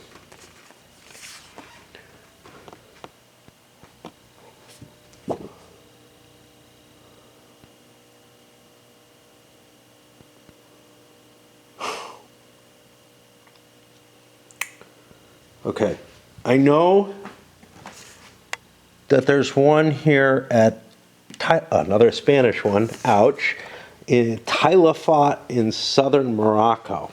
I don't see anything noted here. I don't know how we're supposed to know these. Is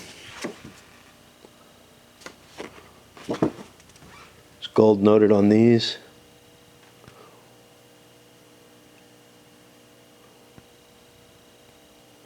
I don't see any. That's a problem. Okay. Before paying, they must choose either debase currency, where you lose stability but only half the cost located, or pay up in full and you gain a stability. In addition, another cardinal is going to croak. All right. Well, that was the English turn, and I hope I'm done for the night, because I really am not mentally capable. This is nothing. This is just fatigue, man. Austria finds itself in an ugly position now. Not a whole hell of a lot of cubes. A little bit less than Turkey, maybe. I don't know. They're pretty close. Turkey's got a couple more cubes in a different location. So they could gain an extra cube off a reorganize or something like that. Turkey has won the important battle down here and is going to be taking some of my territory. However, both Turkey and I have a reserve. Oh, this did not get killed properly. And it was killed. It's not just lying on its side. I mean, it's long after. I can't be absolutely certain, but I'm pretty sure. Turkey has an extra army as well. It's not as big as the extra Austrian army, but it has cannon. But it's bottled up in Naples. Unless the Turks devote a naval action to bringing it across, it's not going to be able to get into play. Whereas the Austrian extra army could go into Naples and fight it. It is the stronger of the two armies, and it's sitting in an area that's not the current power play. What's the upcoming power play? Oh boy, 30 Years' War is coming. All HRE elector areas, Pomerania, Flanders, Wallonia, Bavaria, Swabia, and then at the end, these other effects take place. Interesting.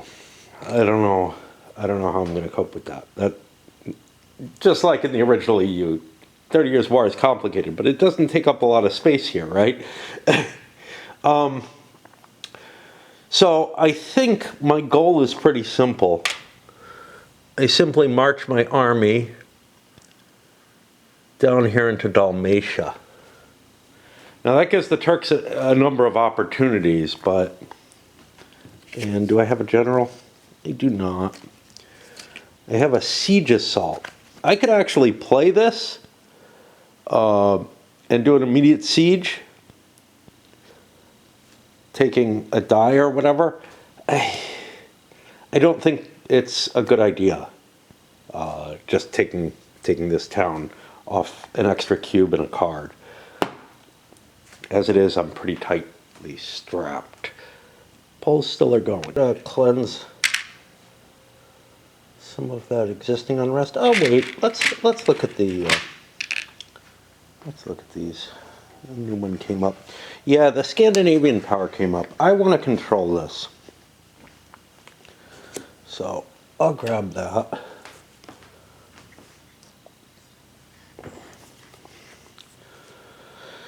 And we are going to take the Danish and grab them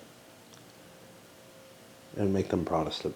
For multiple reasons. One, the Poles would rather go this way. And again, I had to revert to new counters because this counter mix is rather taxed just by that one country, I believe. The other side of this is the solid fleur-de-lis, and I don't think they're anywhere. So just the Danes as recorded here, there aren't enough counters to cover them. Oh yeah, there are. What am I doing?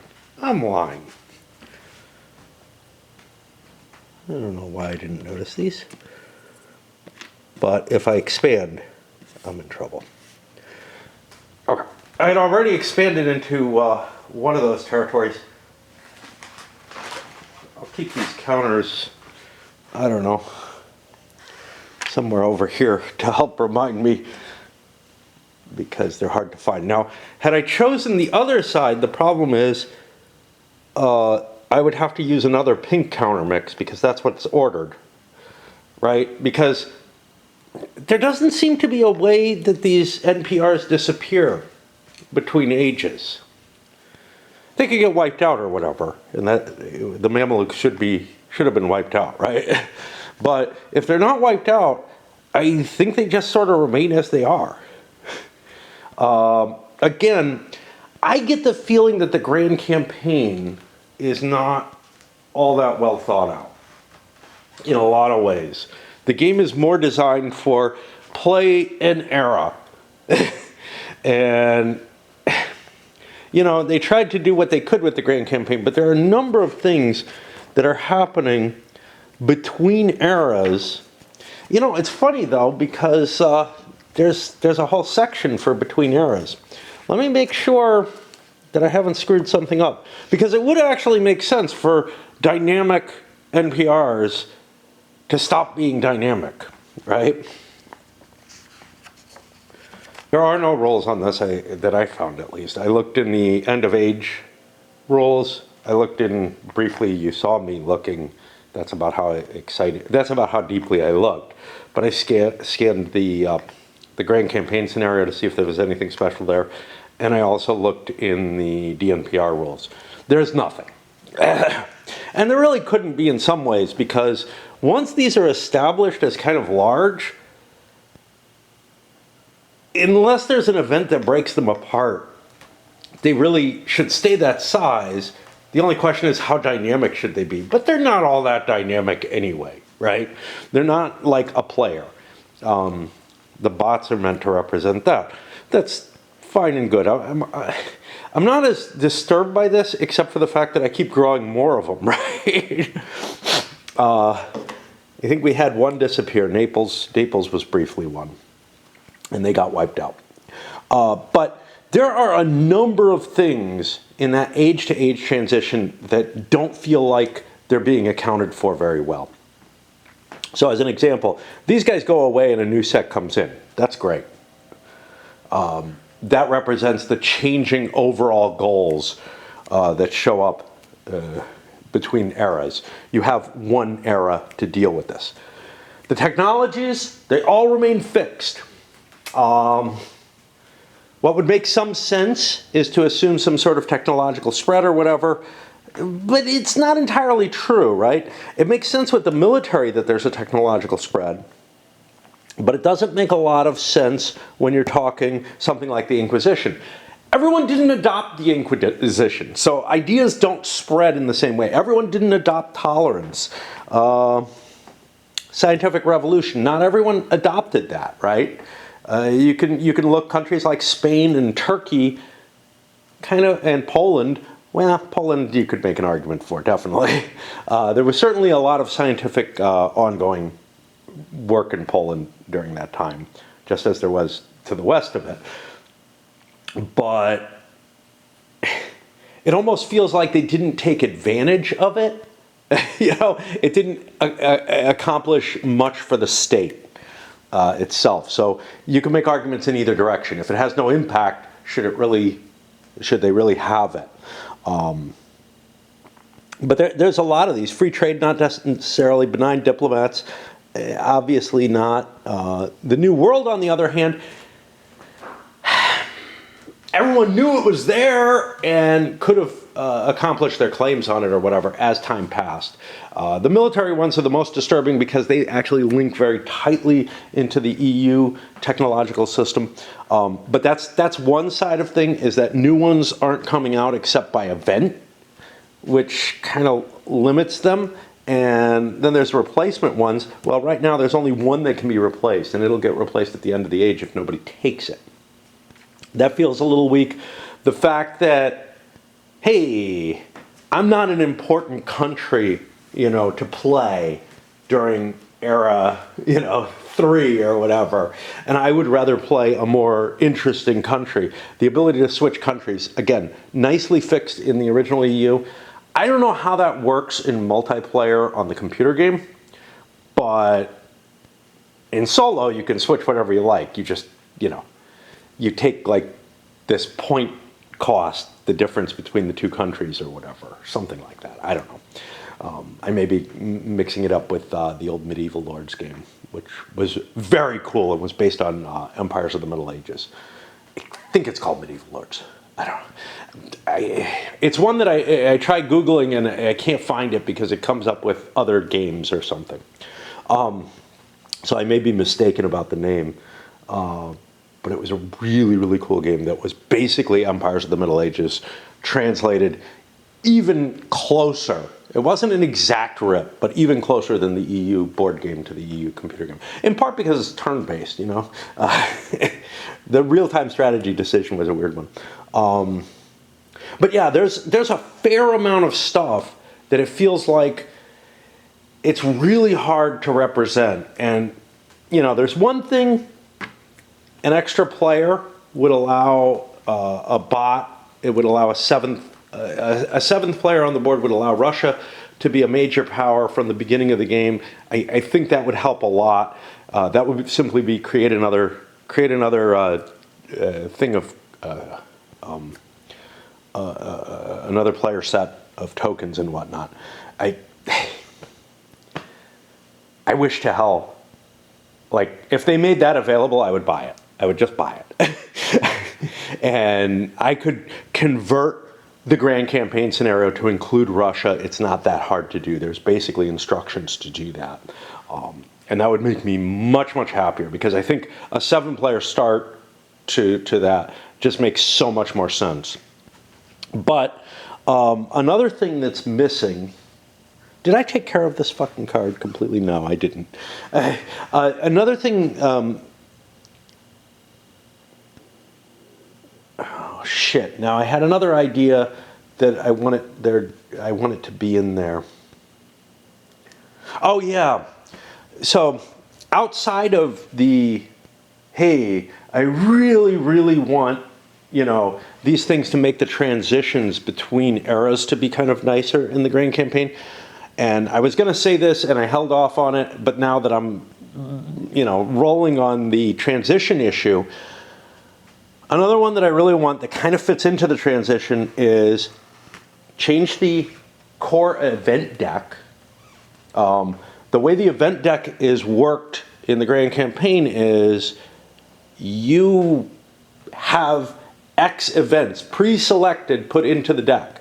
And the modifier, the way you can change it as a player, as a set of players, and shake things up, is you can pick different events and arrange the game a little differently. You're basically deciding what, these random events are. I don't want that.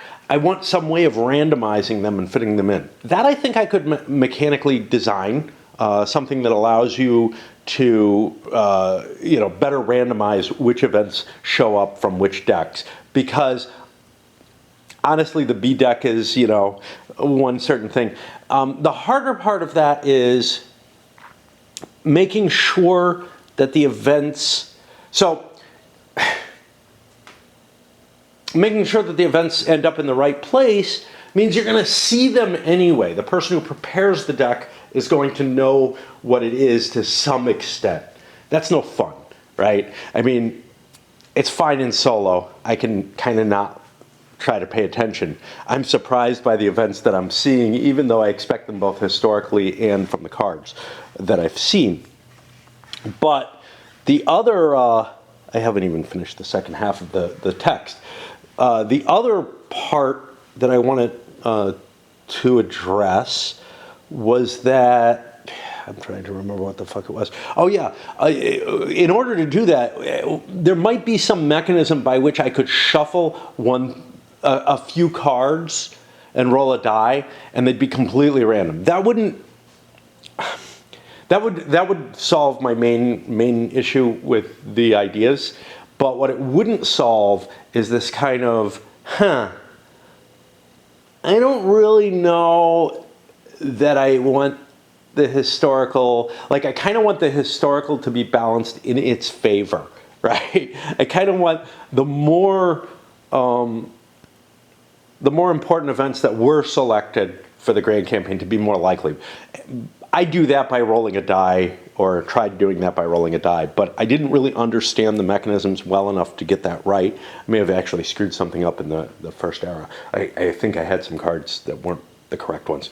But it would be really cool not to know the event deck completely before you start playing. All right. Add a Protestant token and unrest to all towns and vassals in the area. Nothing was impacted by that, except we do need some religion markers. So now we have Protestantism in another clump.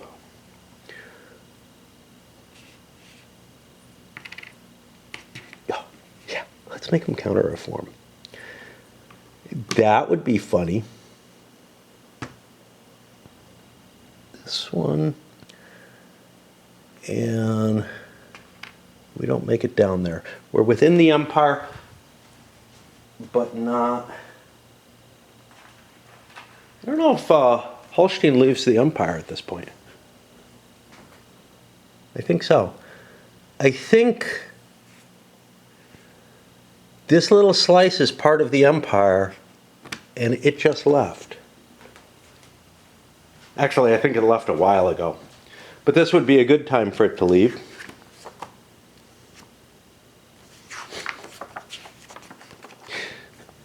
Leaving in June. When a province is owned by external realms, that area will automatically leave the HRE, place a non... So this should have happened when the Danes captured it at first, but I'm okay. Okay, so we get another not HRE marker in play. We're running out of them. The empire is collapsing fast, and I don't know what I'm going to use in place of those. But this province has left the empire. It's only really this little slice, but that's enough to drop this there. And the empire is really falling apart at this point. And then we have these, and one of them is going to be a rebellion. Controlled by who? Controlled by the Poles.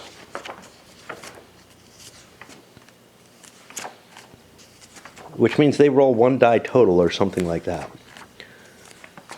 I keep looking, this is getting too deep in the deck. There we go. Okay. Or in the rule book. All players must roll rebel dice for each of their provinces with unrest, following the procedure described, which includes rolling multiple dice per province. You roll a maximum of 1, so Poland will get 1. Working my way slowly through this, the Turks actually came out pretty well out of it. Poland, you know, they got a bad effect, but it was just money, so I paid it instead of taking a risk on the die roll. I'm still not sure if I should be allowed to re-roll the same die twice.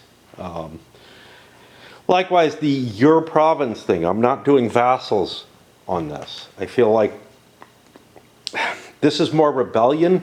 Vassals, it's kind of the vassal is realigning if they convert over, and that may be a different flavor of event, so I feel like That's a decent argument. Spain lost something to the Dutch. They also got an army up there, and I realized I've been screwing something up. This cube cannot be there any longer. I think. I don't know. It's going to be gone anyway, but it's not gone yet. Those get reapportioned later. So it may still be there, but Austria's not going to be able to use it. So let's just get it out of there so it doesn't stick around beyond its lifespan. Whoa. Okay. So here, actually, a rebel army showed up. I don't remember what I rolled. I rolled a lot of dice, a lot of hits. The question is whether this army that's here joins in the fight that was generated, and I think it does. So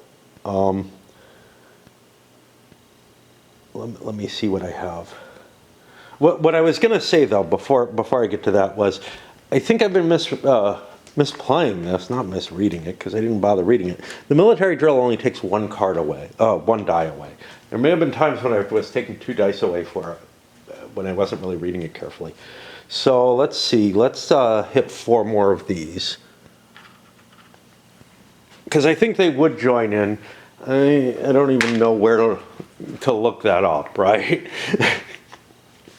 But they don't make sense if they wouldn't. And then that means we have another round of combat. Screwing some things up, not surprisingly. So I just rolled this. I think this actually revolts completely. It doesn't get a revolution marker on it because it is not a home country area. And likewise, this was not a Spanish home country. That's not core. So I don't know how big a deal that is, but those have revolted and become independent nations. And this is essentially Burgundy here. Wow, some of these look awfully similar to each other. I'm looking at Triers and Genoa. I guess there's something else in Triers. It had no unrest, and this is really the only thing that happened was the English, but you know, we've got a Luxembourg as its own nation and Liege is its own little nation. They're not part of Denmark, part of the Netherlands. Obviously, Liege historically became. And then we have the spread of Protestantism. And you know, when you see me making mistakes and everything, first of all, in a game like this, or like the original EU, or anything this complicated, there are going to be rules mistakes. There are going to be errors. I make errors in simple Euros. I make errors in simple war games. But they're just going to get magnified in something of this nature. Getting the rules down right. Remembering all the shit. One of the things I have to remember is not to get too pissed at myself for it. But,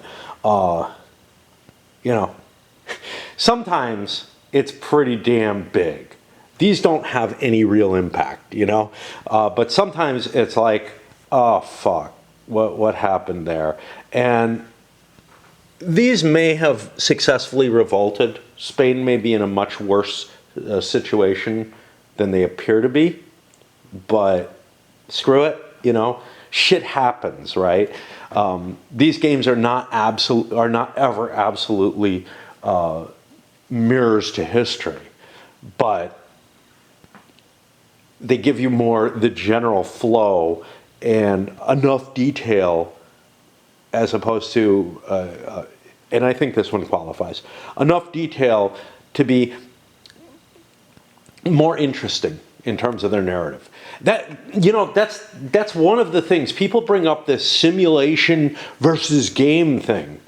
Usually what they mean is actually narrative versus abstraction is really what they mean. Any simulation is by its very nature an abstraction, right? And how much you can abstract away and what things you want to focus on in the simulation are all very important questions. But I would contend that any game qualifies as a simulation if it's creating a believable structure, no matter how abstract. One from which you can draw certain, you know, I don't know, conclusions of value. Where a game gets things wrong, it stops being a successful simulation. And a lot of times, the more detail you throw in, the harder it is to justify the simulation nature of it. I'm often picking on the accuracy of the simulation, but I also, it gets tied up because I'm also interested in the depth of the narrative. You can get a more accurate simulation by being careful and abstracting a lot away and making a very, very simple design that only wants to showcase a couple of important things. For example, something like Britannia, which showcases the major movements of peoples. Some of the focuses of that game I can hold, you know, disagreements with. But the designer says it's not a simulation, and I say it is. It's a very high-level abstracted one, you know? Whereas, and one that does a lot of things right? But it also gets some things wrong, but it's harder to get a lot wrong when you're not looking in detail at a lot. Oh, no wonder the Danes. I think that area is Protestant. No, I don't know. I don't know what the hell this is. And I don't know how to mark that, because there are no religions over there. But I'm not absolutely certain it is. Okay, let's stop my silliness. Determine where there are clusters of infectious faiths. There's one in England, and there's one in Denmark. The Danish one is divided by oceans.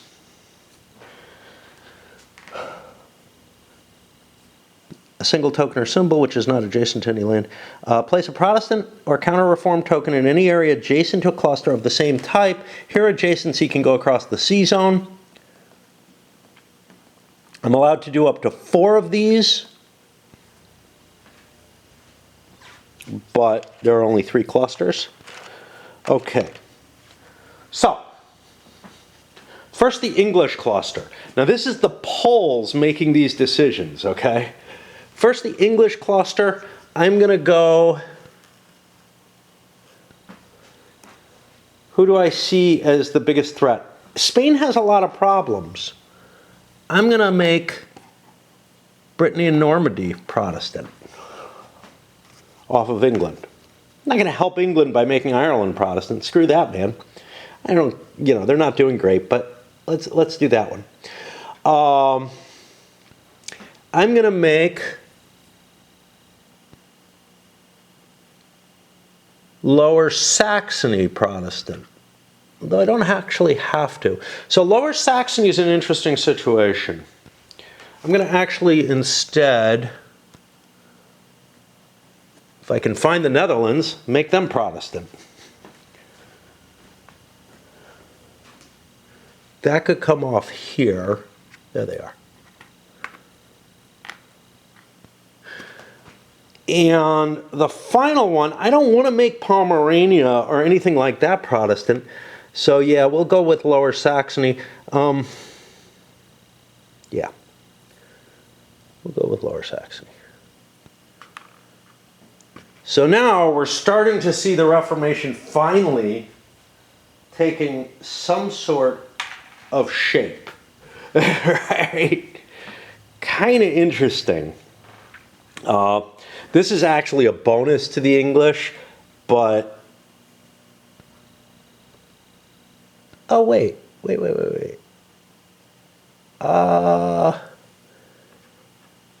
Amsterdam... No, I can't get down to Flanders. I can't make them Protestant because I don't reach them from from the North Sea, basically. And I certainly don't want to shift it anything else Protestant. That gets rid of this card. That was a big-ass turn to fire off just that event, but and with a lot of external discussion. let's see if I can get the Turks done before I take my break. First, wait, we're not done. The last event, the Virgin Queen. This really helps England, much better than Henry VII. Now, England has already chosen their event, so they can't take this, and it's possible no one will take it. England has enough cubes that if they don't spend their cubes, if I'm smart, they can put Elizabeth on the throne no matter what. But add an unrest and 2 armies in Northumbria. England can pay an admin to develop a small town into a large town. Then, found the London Stock Exchange. England gains stability and money equal to their number of deployed light ships. That's nice. I hope those are all lights over here. Not galleys. I don't know how they get galleys, but reinforce the Navy. England may build up to 3 ships at half cost. So, this would be a way to get the Royal Navy thing that I wanted, that I spent so much effort on getting. But yeah, that could be useful, especially to add some light ships. Additional light ships would be very, very valuable to the English for extending their trade capabilities, or just increasing the money they get off trade, as well as any kind of exploration or fighting or whatever. So which one, would their opponent pick if they choose this card? Well, they're unlikely to pick this card. It is likely to be left for last because it doesn't come with anything for the player. Although volatile cost fluctuations may be so negative that the last person chooses the Virgin Queen instead. There would be a couple of bucks on it at that point. So, but it would still be the worst of the 2 choices.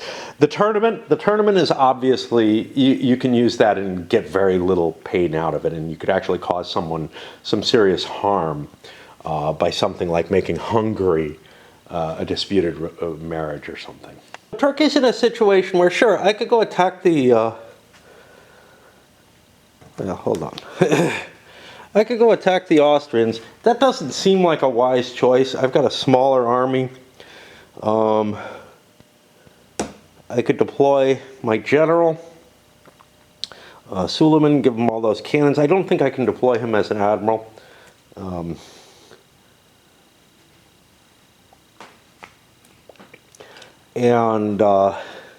don't know. It just doesn't seem that wise. Now, I could try to do something with my Navy and get that other army over and combine my 2 armies, or I could build an army.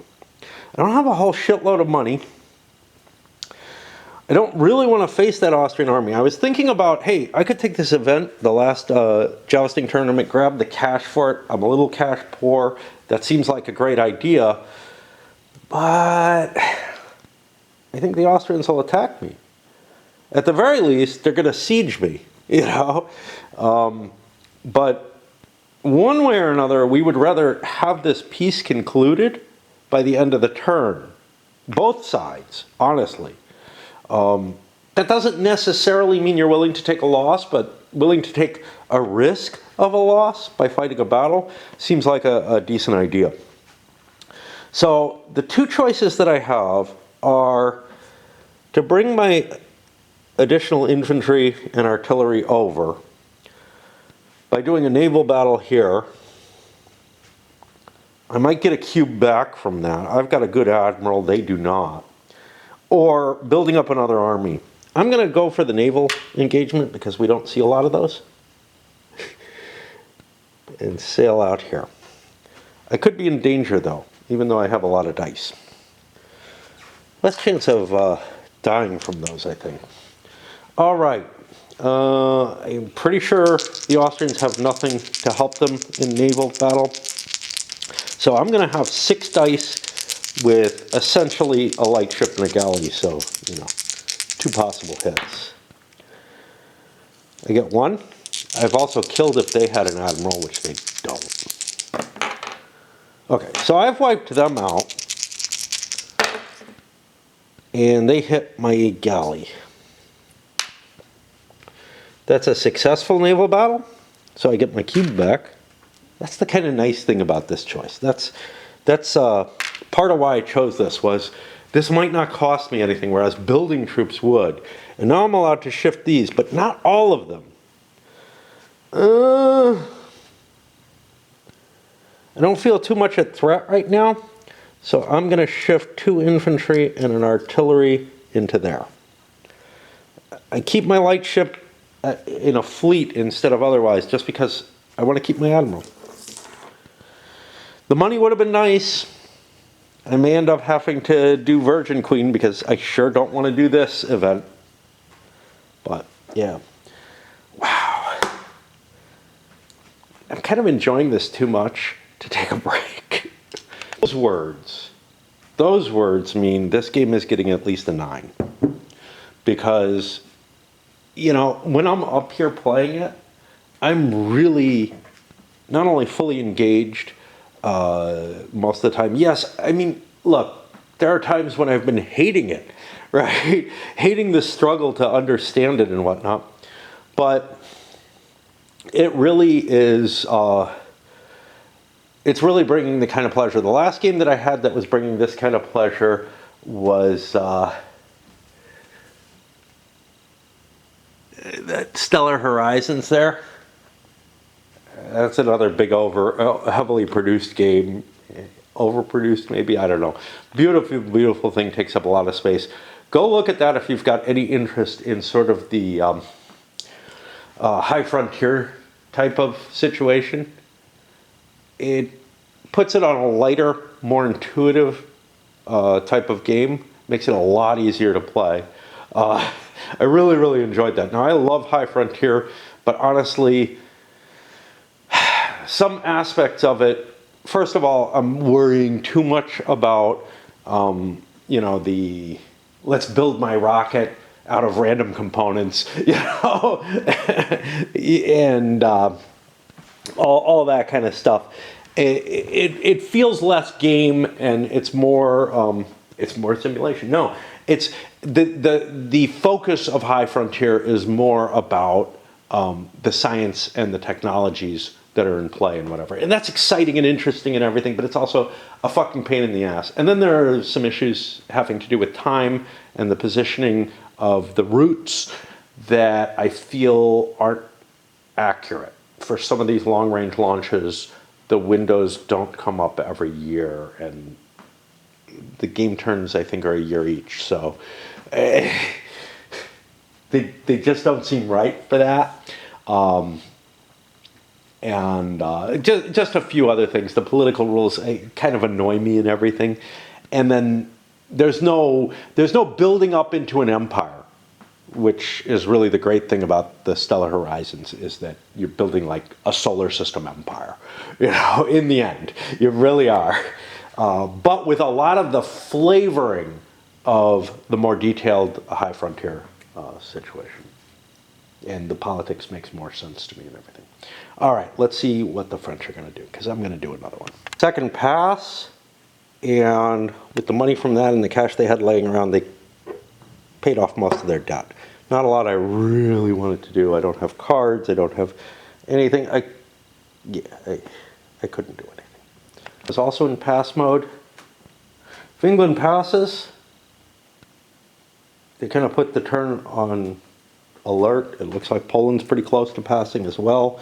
So the two countries at war aren't going to have a lot of time to resolve their war. So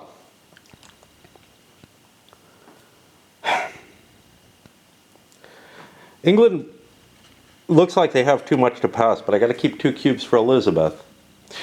So the Elizabeth situation is kind of interesting. I think she's probably historically, no squares have come up. So Henry VIII hasn't even gotten old, right? He's not old and sickly or whatever. But basically, we're getting the choice of Elizabeth way sooner than I would like. A 2-2-3 with 3 military versus, this is just too good to pass up though, right? So the 2 admin cubes, 2 admin cubes for that. It's painful not to take Elizabeth, even though she's coming too early. You know, I would like to keep ruling with Henry because chances are I'm not going to get good rulers for the most part. I can't imagine that the Stuarts are going to be all that great. You know? And it may mean Elizabeth dies way too soon. It may mean that she lives a very long life, whatever. It's hard to tell. There are no symbols for death, though, coming up, which is kind of interesting. And it throws me into weird choices. What else could I do? I could trade, but, you know, I get $2 off this. I might not get more off trade, and I get to hold cubes for later, which is kind of appealing. So I think we're going to pass as well. Which I can never remember that this is forces. I'm going to put an army here. There's no reason that I don't. I can always reappropriate my armies. But I was thinking the same thing with the Turks was, oh, all I have is an infantry. I might as well just put it there on its own. And then I started to think, well, wait a minute. That's kind of hard to see and remember, right? Why don't I do the opposite and put the English, give them an army with just 1 token in it. It gives me some options. I could create an army as a free action, I think. I don't know. So that's going to put me to the Austrians, who have the hard call of what to do with their military situation.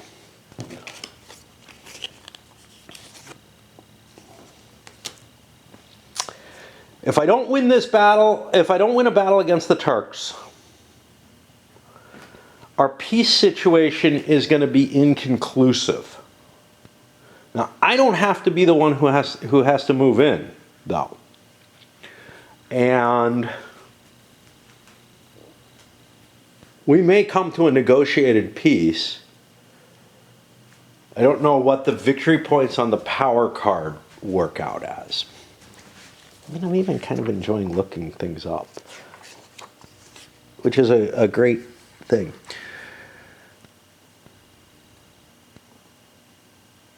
The conditions.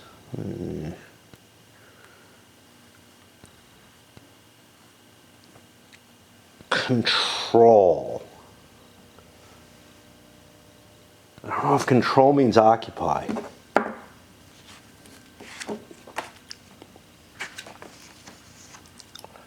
We looked this up. Provinces are controlled by their lawful owners unless they are occupied by rebels or enemies.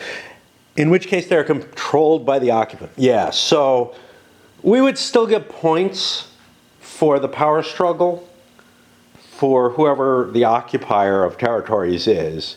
So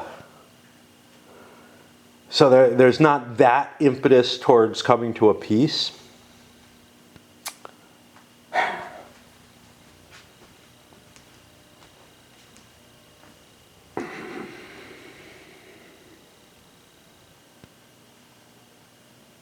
I'm not going to be able to do, if the polls pass, I'm not going to be able to, like, let's say I spend this cube to do something. I'm not going to be able to reorg and spend the cube anyway. So, let's put the cube here. We will just capture this as the cheap action. I got to think about the polls. Do we want to pass, or do we want to clear up? Yeah, we want to clear up some of our military problem. We'll give the armies another chance to fight. What the hell? By military, I mean unrest problem. I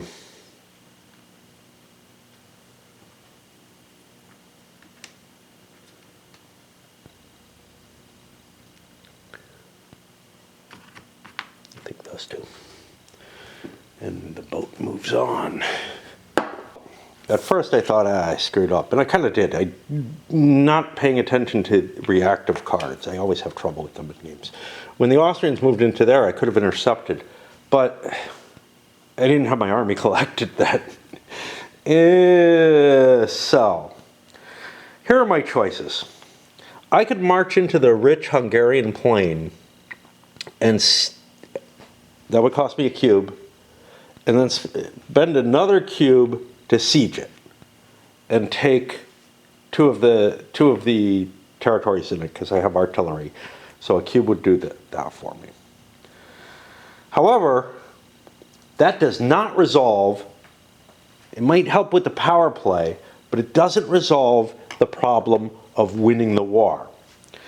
If I think I have a good shot at winning the war with Suleiman the Magnificent leading this army with those additional artillery dice, and I have 2 artillery in my army, I'm better off winning the war and, you know, taking the 1 province or whatever that I get.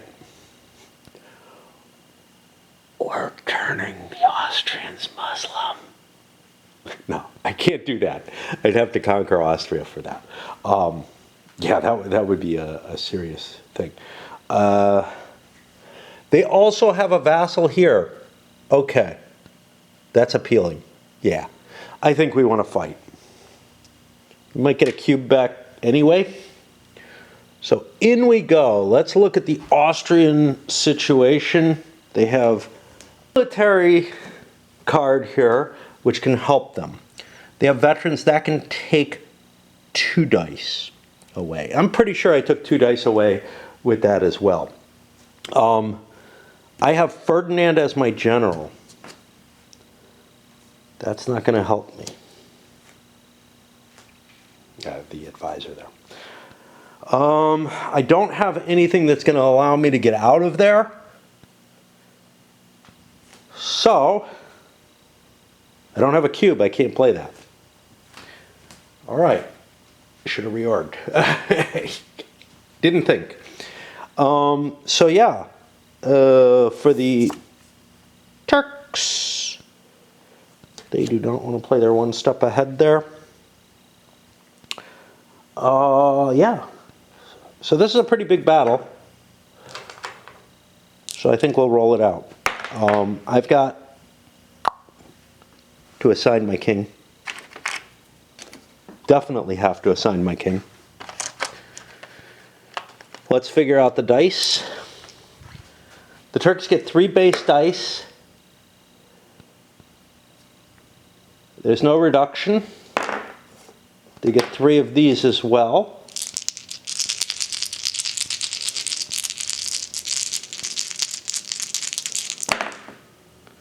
And I do 3, 6 hits, which I can not deliver. I can only deliver 5. I only have 2 artillery.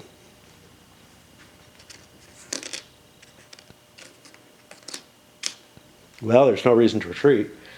The Austrians get 2 dice because the Turks have the bonus forces.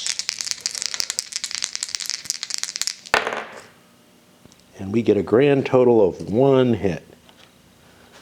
All right. The Austrians obviously would retreat if they could, but they can't, so they won't. Let's move all these over. This is... Something in me feels like there should be, you know, a prestige value for winning these big battles. There isn't an EU either in the board game. I don't remember in the computer game like a big battle I think might have caused something. I don't know. Maybe I'm mistaken about the original game as well. I don't think there is though. I think in something like Empires in Arms, you get prestige for winning a big battle, an important major victory. I don't think there's something along those lines. So now this is pretty much a foregone conclusion. I have the same dice coming. I wipe the Austrians out. And they hit me twice, but only once counts. They do not kill my emperor.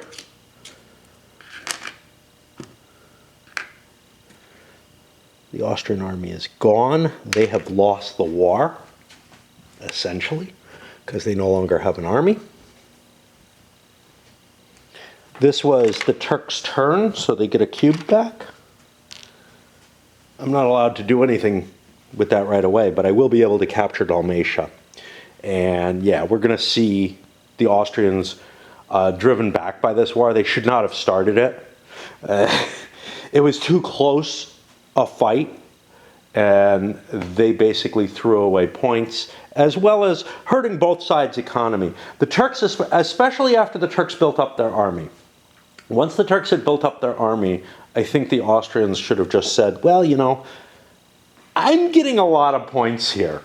But they got fucking greedy. They thought they had a better economy, and the economy isn't enough when the turn runs out because other people are passing. Not your choice, man. You don't get the call. Oh, by the way, if there was a little skip, there should have been a little skip in the sound. I like finished a word off after a beep or something. My battery died. All right. We're all the way back to the Austrians on this. Let's keep going. Screw it. Reject some more useless blather. You know, I was thinking about this and Stellar Horizons, and then also the Levian campaign games, which I've only played the first one of, and here I have Inferno and Al-Maradhat sitting around there.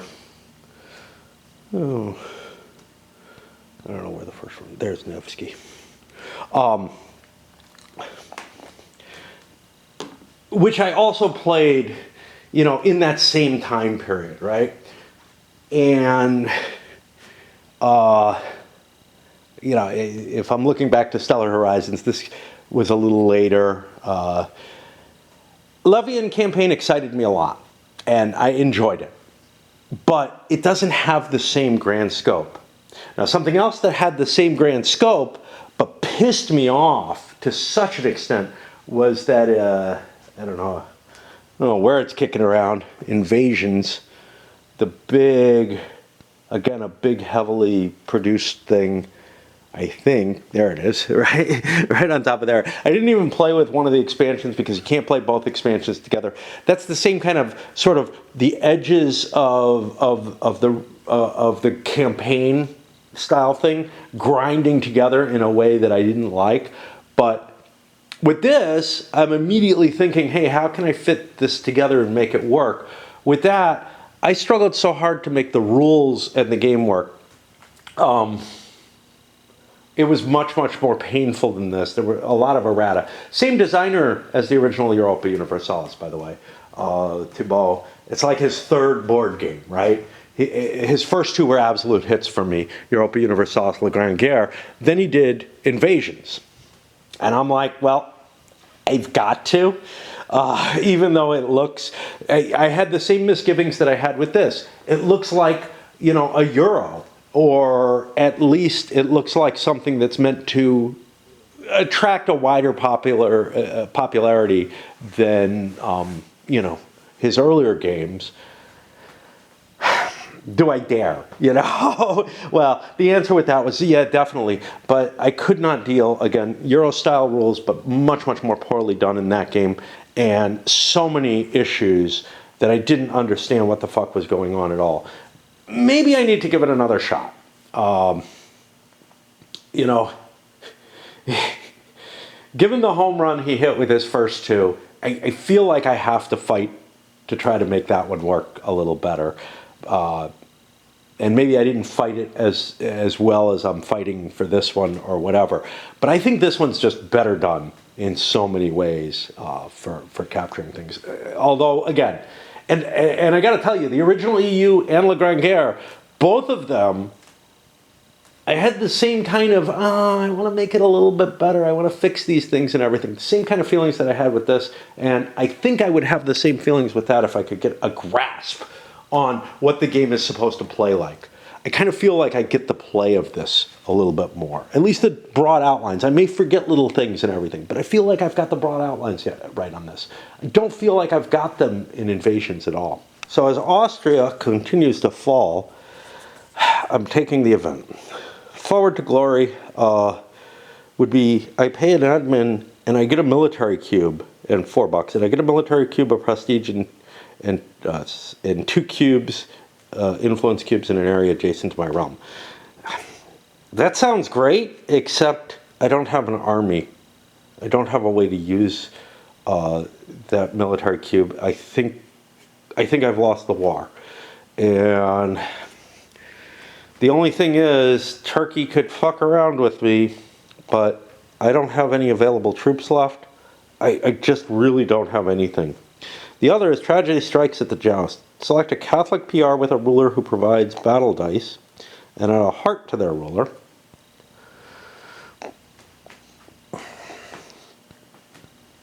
Do I want to start killing off the Polish ruler? Not really that exciting. Or flip all marriages in an NPR's capital to the ugly side, and in both cases I will gain a dip. I'll take the second one. Mainly I was taking this for the cash, pay down some of my debt, make this war a little less painful than it was. Okay, so where are there marriages that I want to screw with? Well, I could definitely screw with the Polish marriage. Poland is the only person who's kind of on my side here, and they are out of cubes, ready to end the turn. Let's make them pay their penalty for that. Should have joined the war, man. We could have beaten the Turks. Could have been a contender. We lose another papal position. Wait.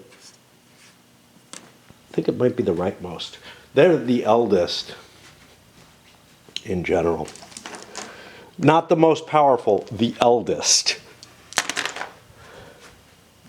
Which is weird. It seems to me like the eldest should be the most powerful, but in a sense, maybe not, because the newer cardinals probably represent the appointment of newer cardinals, and these are not a single cardinal each. The appointment of newer cardinals probably means that these are people that the Pope trusts more and is going to listen to more, and they're more dynamic and youthful. So it does make sense that they'd be the papal controllers. I'm pretty sure that it is the rightmost.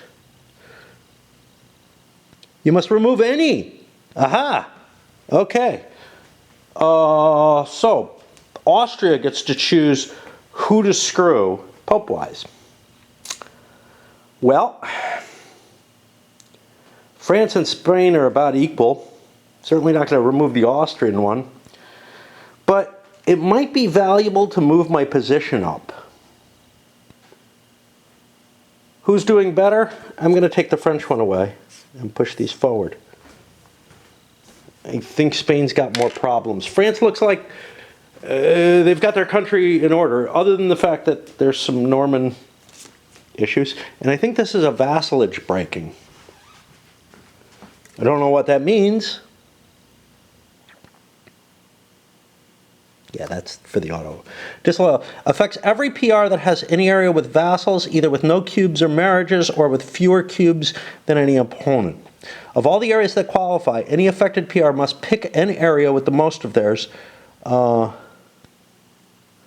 don't have to place rebels.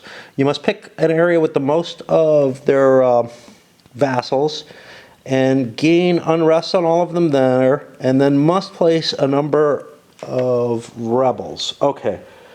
I have to pick an area where I have vassals. I have a vassal here.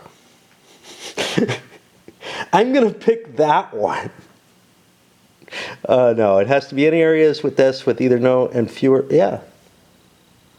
I have a vassal there. I have no cubes or marriage.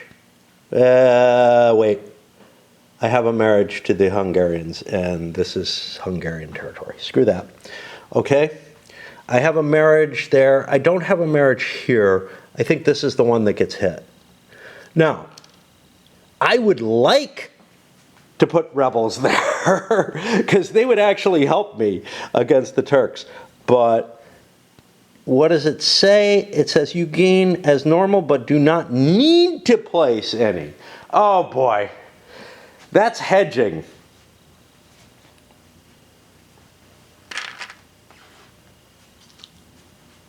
I say do not need does not say do not place. There's a significant little difference in the wording there, and we're going to take it that way. Poles. Who have the Poles vassalized? They have vassalized this, do not have a marriage there. They've vassalized this, do not have a marriage there, and do not have a cube advantage. It's up to the player. The affected PR must pick an area with the most of them. Hold on. Nope. This is not the one that goes. That troop does not go there. I've got 3 here.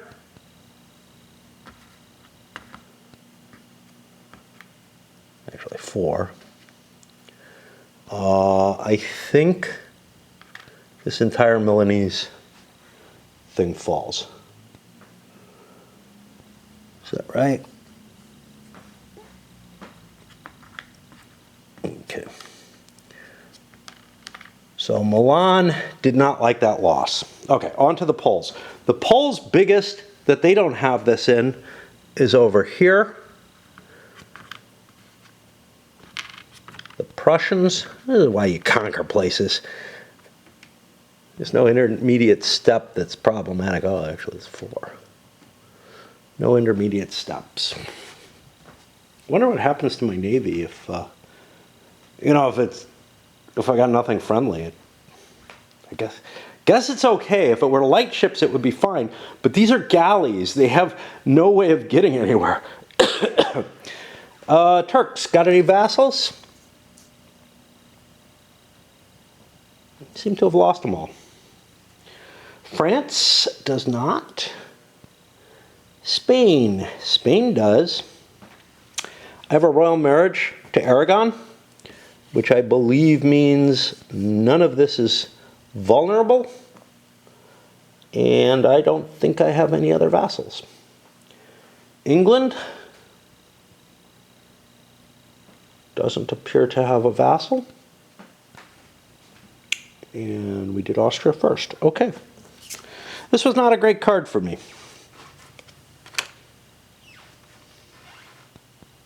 But these would fire off no matter what.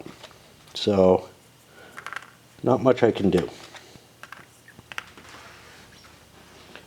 I moved my thing to the event side. Polls.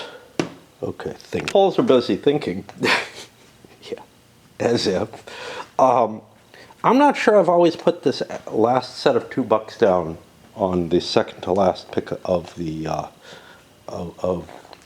events. I seem to remember it being in a situation where there's $2 and no bucks, and that's the only option there. Again, oops. Poles had to pass. They basically had nothing to do. Took the buck. That makes this the last real turn for the Turks. They siege these, 1 cube for that, because we have artillery present. That puts us in a nice position. We're going to win the war. However, we may want to negotiate the peace because, control of the Danube. Owner vassalized Belgrade, Pest, and 2 or more other Hungarian core provinces. We might be willing to give something up. Let's see. Belgrade's here. Pest is over here.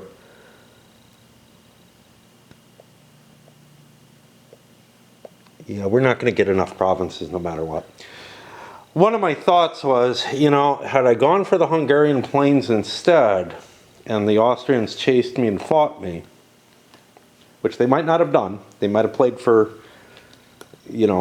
conquering more stuff or whatever, or just delaying and keeping the war open, causing problems for a long war. That might have helped me achieve this goal better. However, I feel like I did the right thing by wiping out the army. That assures me a victory. That's better than I can get otherwise. Maybe I can come to some kind of terms. I don't know. Naples? You interested in Naples? We might be able to arrange some kind of swap. Of course, you interested in Muslim Naples? I don't know about that. But, oh,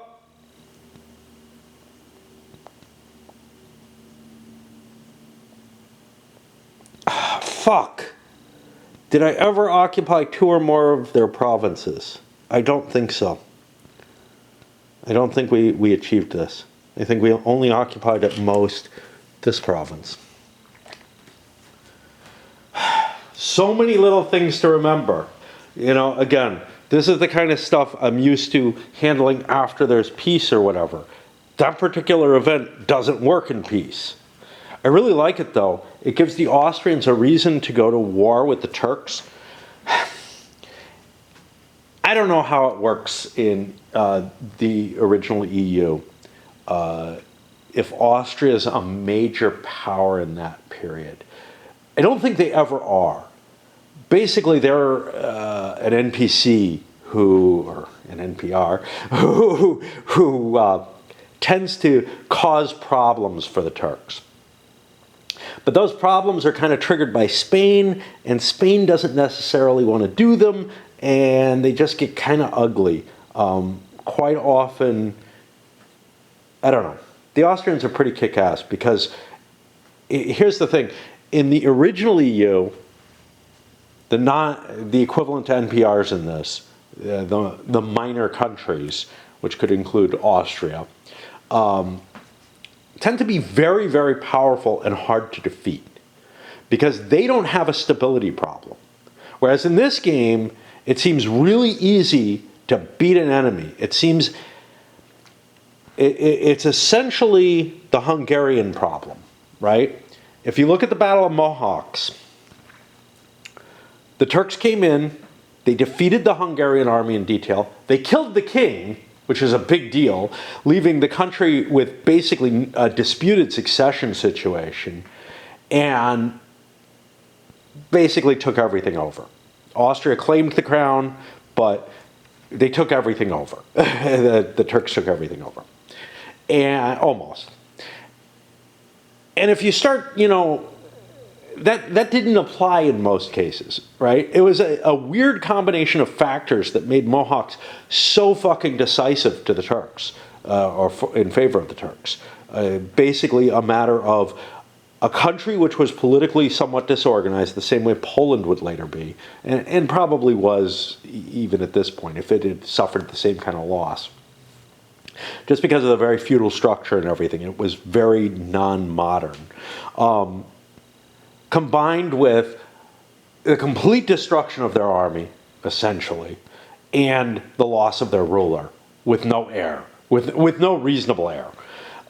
Instead of going to a negotiated peace or someone they could rally around as a general or local leader or something, there was just, and part of it was the disputed succession. You know, the Austrians had the claim to the throne, but there were people who were really unhappy about that concept, who stood up, you know, on the Hungarian in Transylvania and whatnot. So you had this really weird source of situations that caused the kind of peace that this game easily allows. Not so much against miners. Big miners you have to pretty much conquer to get everything.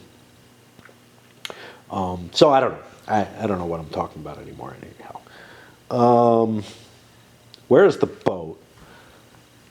The boat should be on Austria. Turkey is going to get to pick an event, but Austria gets one more action before that happens. I am almost out of battery. This is horrible. And it's horrible is I have to kind of bend and fiddle around to get my other camera charging an extra battery. I have so many batteries for this type of camera. I'm kind of hooked on these cameras because of the amount of batteries I have for it. I guess I could buy excess batteries and a charger and all kind of stuff. And maybe my charger will work with a different kind of camera. But also there's the fact that when I did buy different kind of cameras, when I bought the Samsung, I didn't like the way it operated mechanically. I could get used to that. It did end up costing me a huge, long interview with Frank Chadwick, and I hate that I lost that. Like I got a few minutes of it and then accidentally ended up not recording and having this wonderful talk about a game he was doing. And that kind of really turned me off of it, and I lost other stuff as well just because of the mechanical aspects of it. But the biggest thing is everything looks yellow on it. And that was something Hipshot, Kevin Sharp, told me, you know, what's happening, why he always uses his iPhone camera instead of getting these video cameras. He had apparently bought a couple of them and they came out yellow. And maybe there's something in the settings or whatever, but am not the kind of person to figure that kind of thing out. This camera has, or this brand has always worked fine, but also when I got other things of the same brand name that were a little fancier and newer, the battery was the different size. And it was like, and also I think the memory chip was different. And you know, I could work around that if I need to, but instead it's just gone into storage like my wife's cameras, which are too bulky for me. Anyway, Austria passes, they just don't have shit. Wait, maybe while they pass, they don't get anything for passing. Do I want to buy this? Yeah. I'll buy an extra cube. Yeah, economically I'm not in great shape, but there was nothing I could really do. I could do a reorg or something like that, but that just hurts situations. So we're back to Turkey. I looked. Turkey does not want to do the volatile cost fluctuations. They're in way too much trouble monetarily. Someone else might have done it to hurt them. And that means they will pick the Virgin Queen, which means we have some problems in England. But some advantages too. A couple of armies to show up. Okay. So these show up, but like with the Dutch Revolt, I don't think they fight immediately, but they're facing that crap. I add one. Okay, I get, as the player of the card, to choose which one. I don't really care, but we're going to take Northumberland itself. Okay. England may pay an administrative to develop a small town into a large town. Okay, well, I'm going to get Elizabeth for free. So, I don't care about that.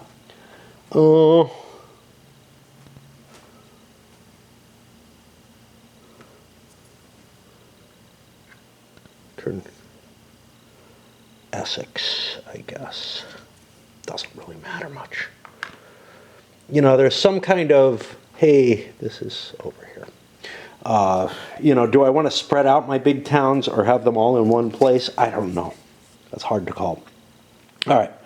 Now, as Turkey, I get to choose whether to found the London Stock Exchange or reinforce the Navy. I'm going to let England reinforce the Navy. England can build up to 3 ships at half cost.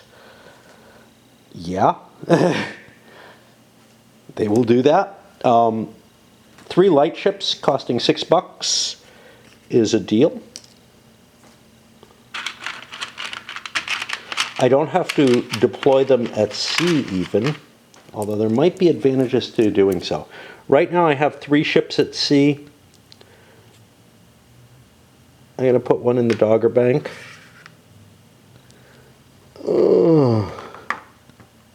I don't know if I can hold that big a navy there. Jesus. I have to check to see if that has to be in London. And then England is going to replace Henry with Lizard Breath. You can only have 2 ships in a small port. I'm going to put this in London. It could have been there. I certainly don't think I should have to scuttle my big ship because of that situation. Although this may have been complicated. I may have had 2 big ships there and just built another big ship. Fuck it, right?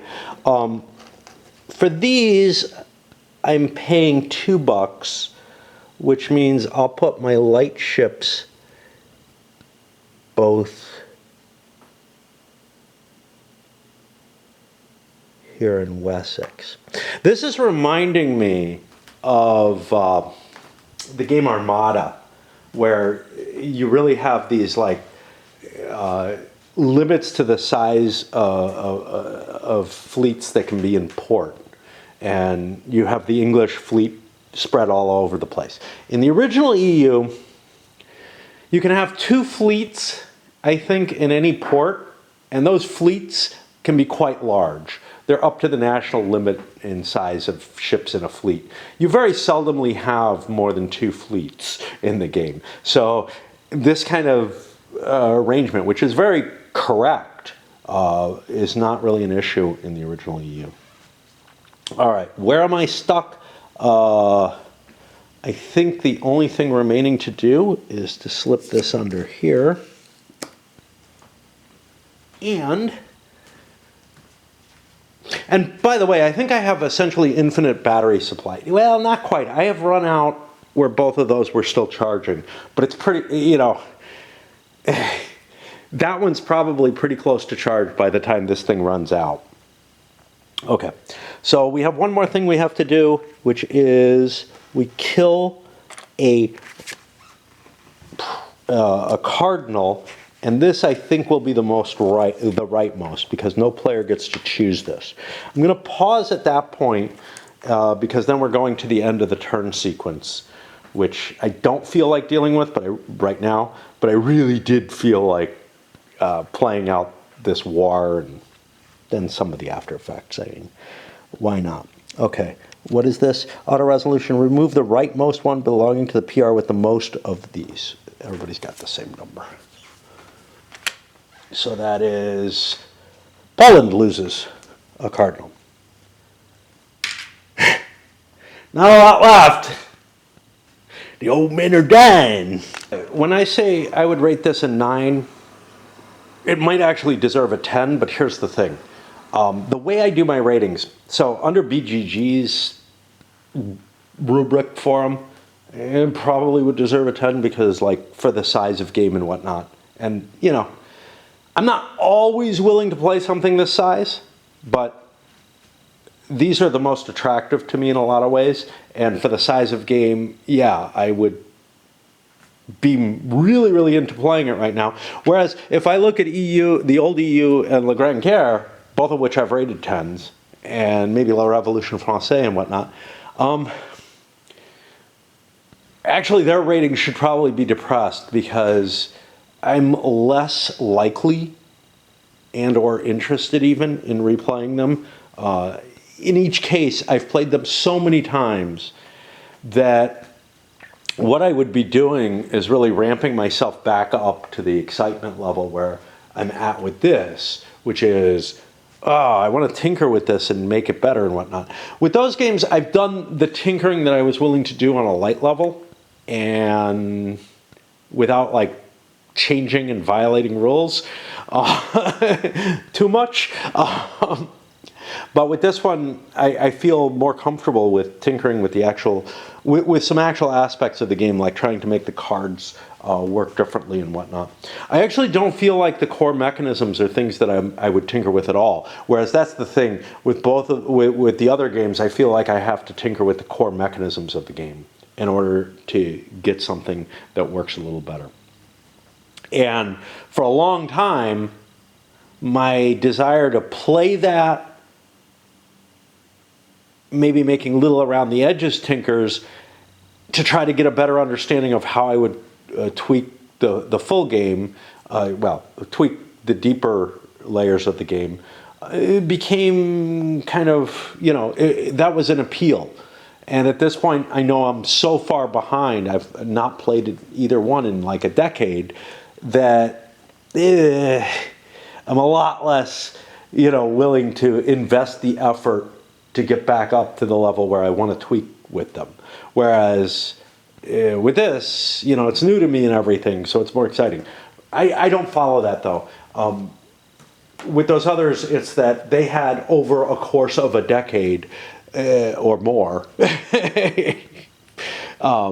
this incredible draw on me, where I wanted to play them, not constantly, but regularly enough and wanted to fiddle around with them that, you know, I just had to take that over respect for the game. In both cases, neither game is a perfect game by any means, and this one is not either. But that huge scope, which is the thing that, I don't know if I mentioned this, I know I started to try to, with the Levian campaign, what's missing in those is this really large scope. I like the big geopolitical, you know,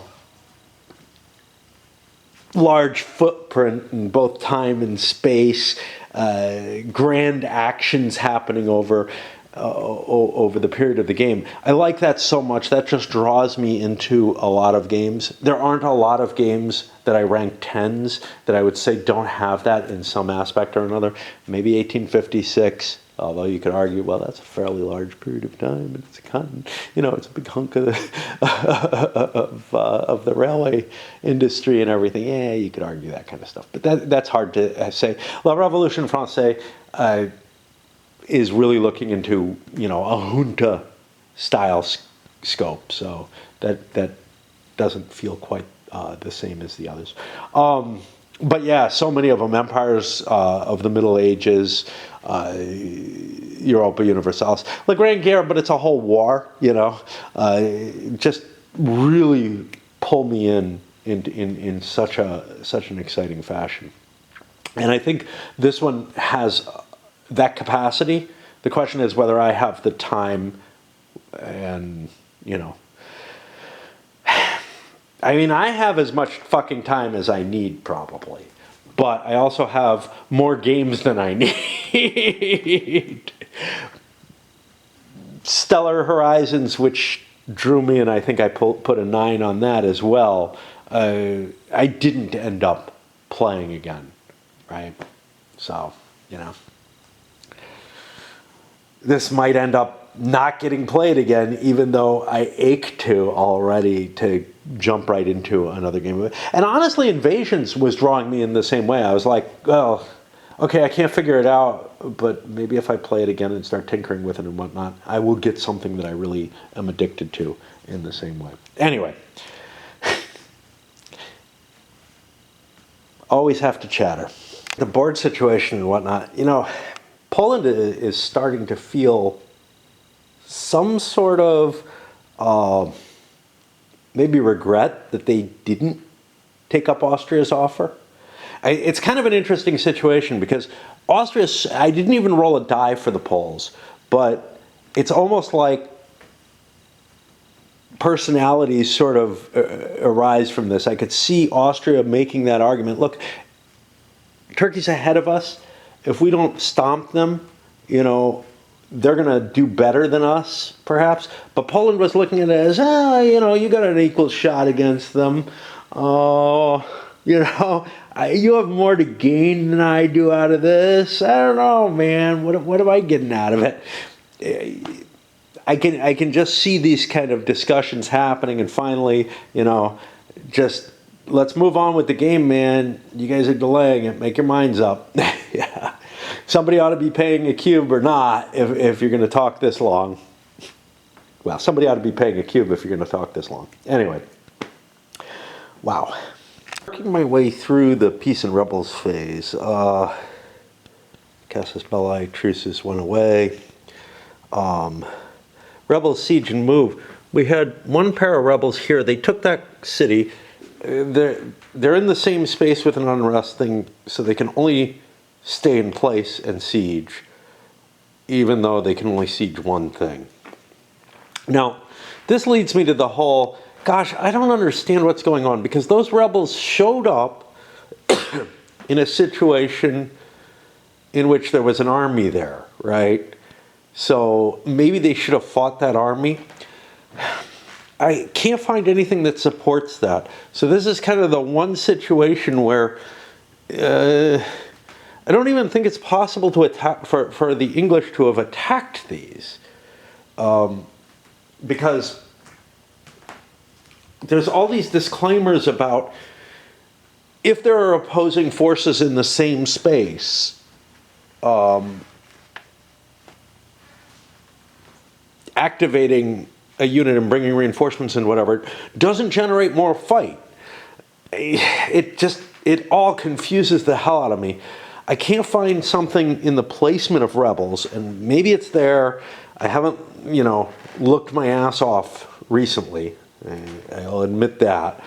But on the other hand, there's all these rules about enemies being in the same space at the same time, but everything that seems to generate them, except for this one case,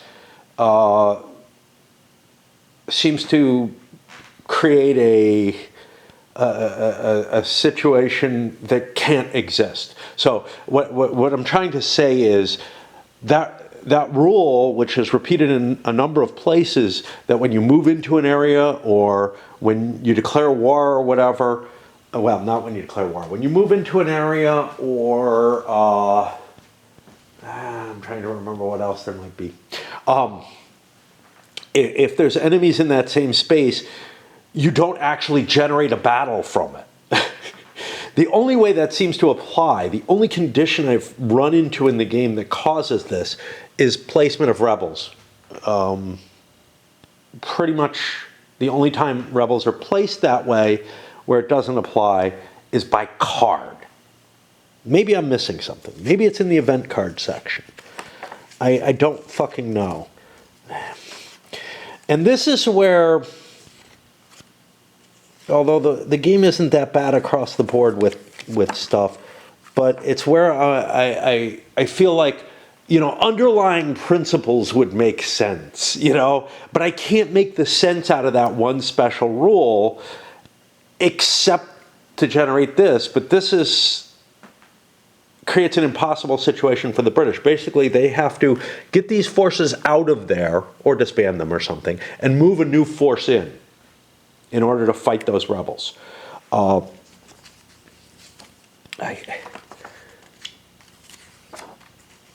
don't know.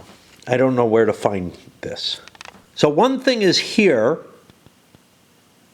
under rebels, which says these units on the board stay in the area. It doesn't say anything about generating an attack when they show up. I'm looking for the second place.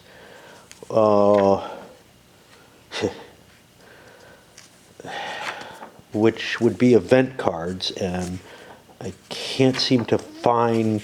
Oh, they're way back in the back or something. I don't know where the events are, I guess. So let's see if there's anything here. Maybe. These are standard event effects. Placing DNPR. When placing them, place the token with the color of the capital C. If there are towns there, simply place it underneath unless stated otherwise, but never place on a PR's core provinces. Yeah, I don't see anything about placing rebels that causes a fight. Now, when you're looking at rebellions or whatever, they go to the normal rebel rules, which do cause a fight. So, again, you feel like, well, there's a standard core principle here, which is whenever armies first appear in an area, they'll fight each other. Except there's that one special rule, which is repeated in multiple places, under declarations of war, under moving into an area, because if you're moving into an area that already has opposing units in it, a fight doesn't happen. That seems particularly designed to prevent me from being able to clean those out. I'm not sure why that exists. It's so hard to comprehend, and I've not been able to, from first reading of the rules through the game, to really get it. But that rule wouldn't apply, as far as I can tell, if these rebels showing up from the event card did cause a fight, because then one side or the other would be destroyed or retreat or something. And I'm just at a loss. This is the only way that makes sense within the rules that things could apply, but it also to me means that the English have to disband their army there. And that may be the goal. That may be the goal. Except it would cost them like 2 cubes if they had a real army there or something that they weren't willing to just disband in order to attack those rebels. It is really I don't understand the rationale behind any of this, and that leaves me in the I can't be playing this right feeling. Austria and Turkey come to a peace. Austria has no army, so they're forced into one, in which Turks will get rid of their claim here. I don't know. I think claims get placed, though, right? I'm not sure.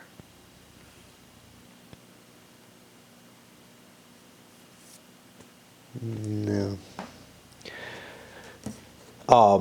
In which they basically take a couple of territories from Hungary. They don't have a claim down there. Is it worth blowing a claim for one? Yeah. I mean, what am I going to use that claim for otherwise? And I have a limited number of claims, and I probably want to extend my national territory, further and further. I just wish I could do this. So, let's see. Keep total occupied by default. I'm just seeing if there's anything that happens with the claims.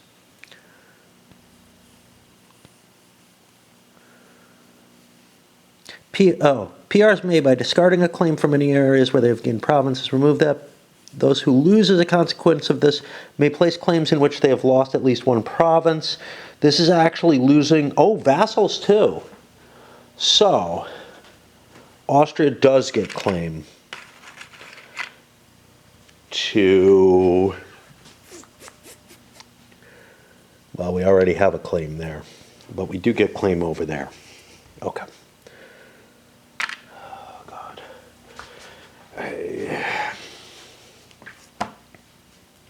think that's the only war I have. Disputed succession. There is a disputed succession. Each player loses 3 for anything that gets lost, but if they're the only PR with an alliance, yes. On the realm with this, and also have the most cubes, yes.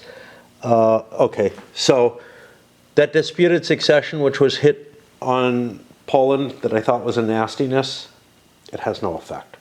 I could have targeted someone else. I don't remember who did that. You might have been able to smack something like this. That's, hurt the Austrians a little. Oops. Anyone have towns occupied by enemies? I don't believe so. Or rebels. Uh-oh. Yeah. I don't know if I've been doing that every time. Spain has 1. England has 1. Oops. Any other rebels on the board? Rebel.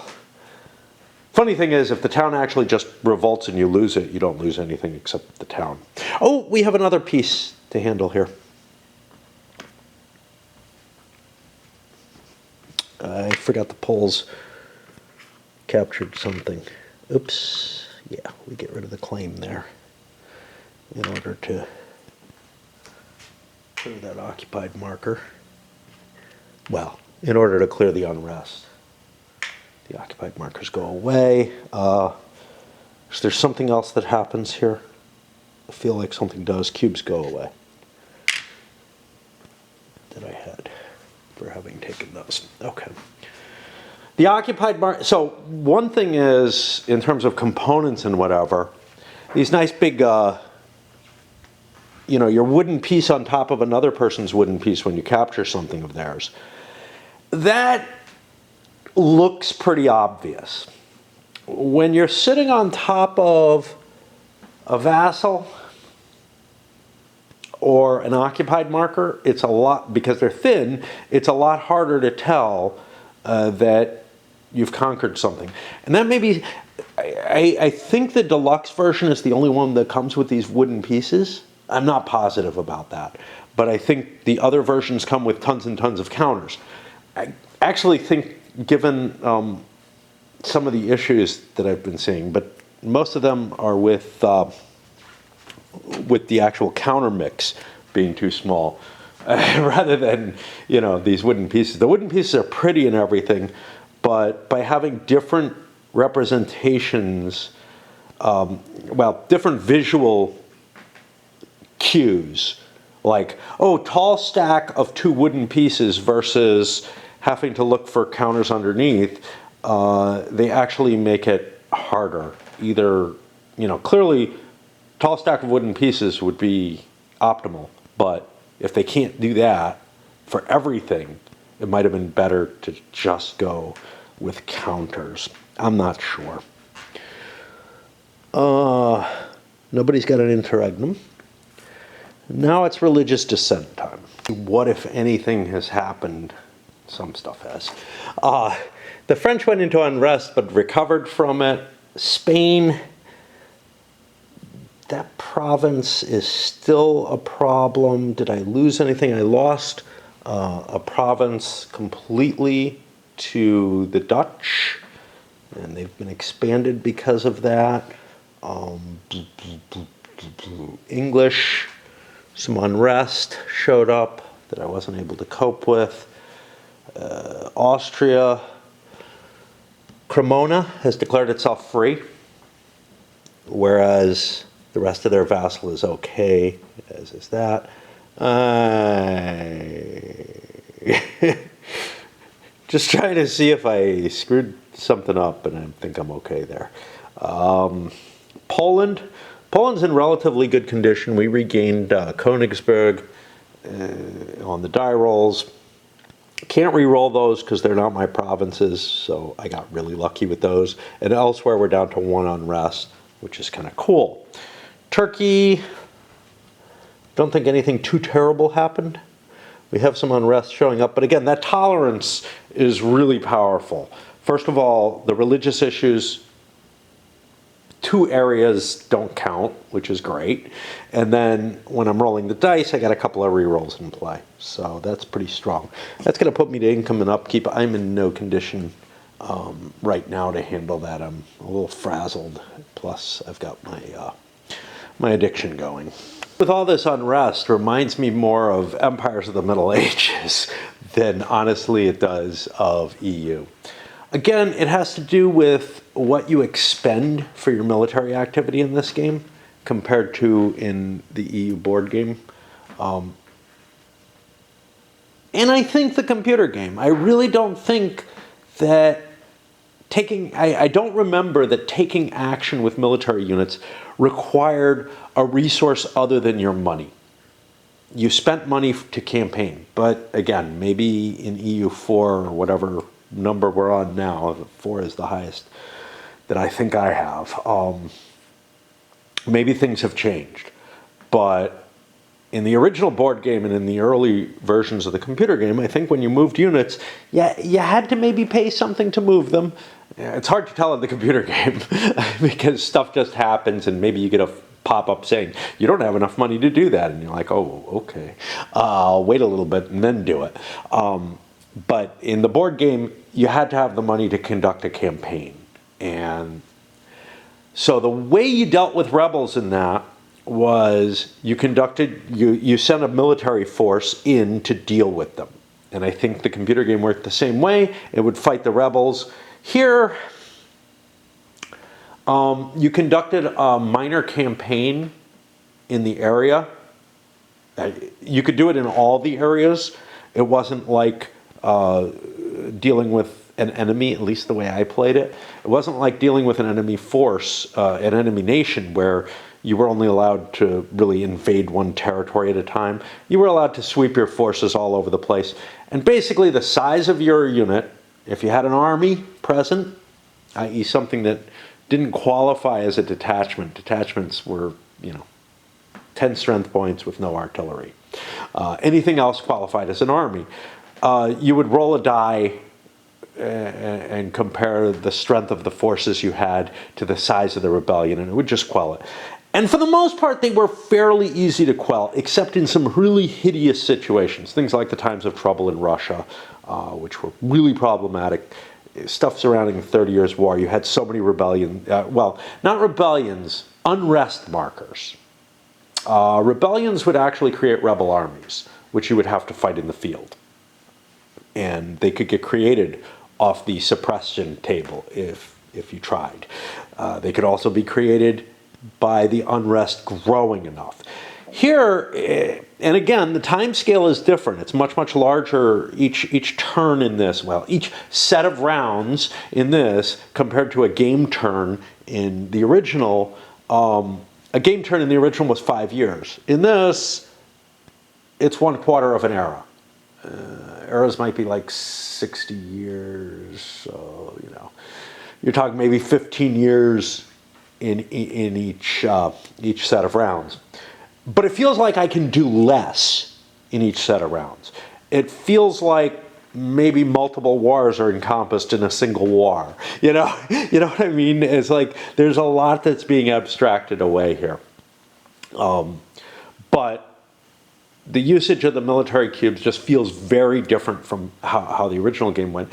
And the quelling of unrest feels much, much more difficult in this game because I've got that limited number of cubes.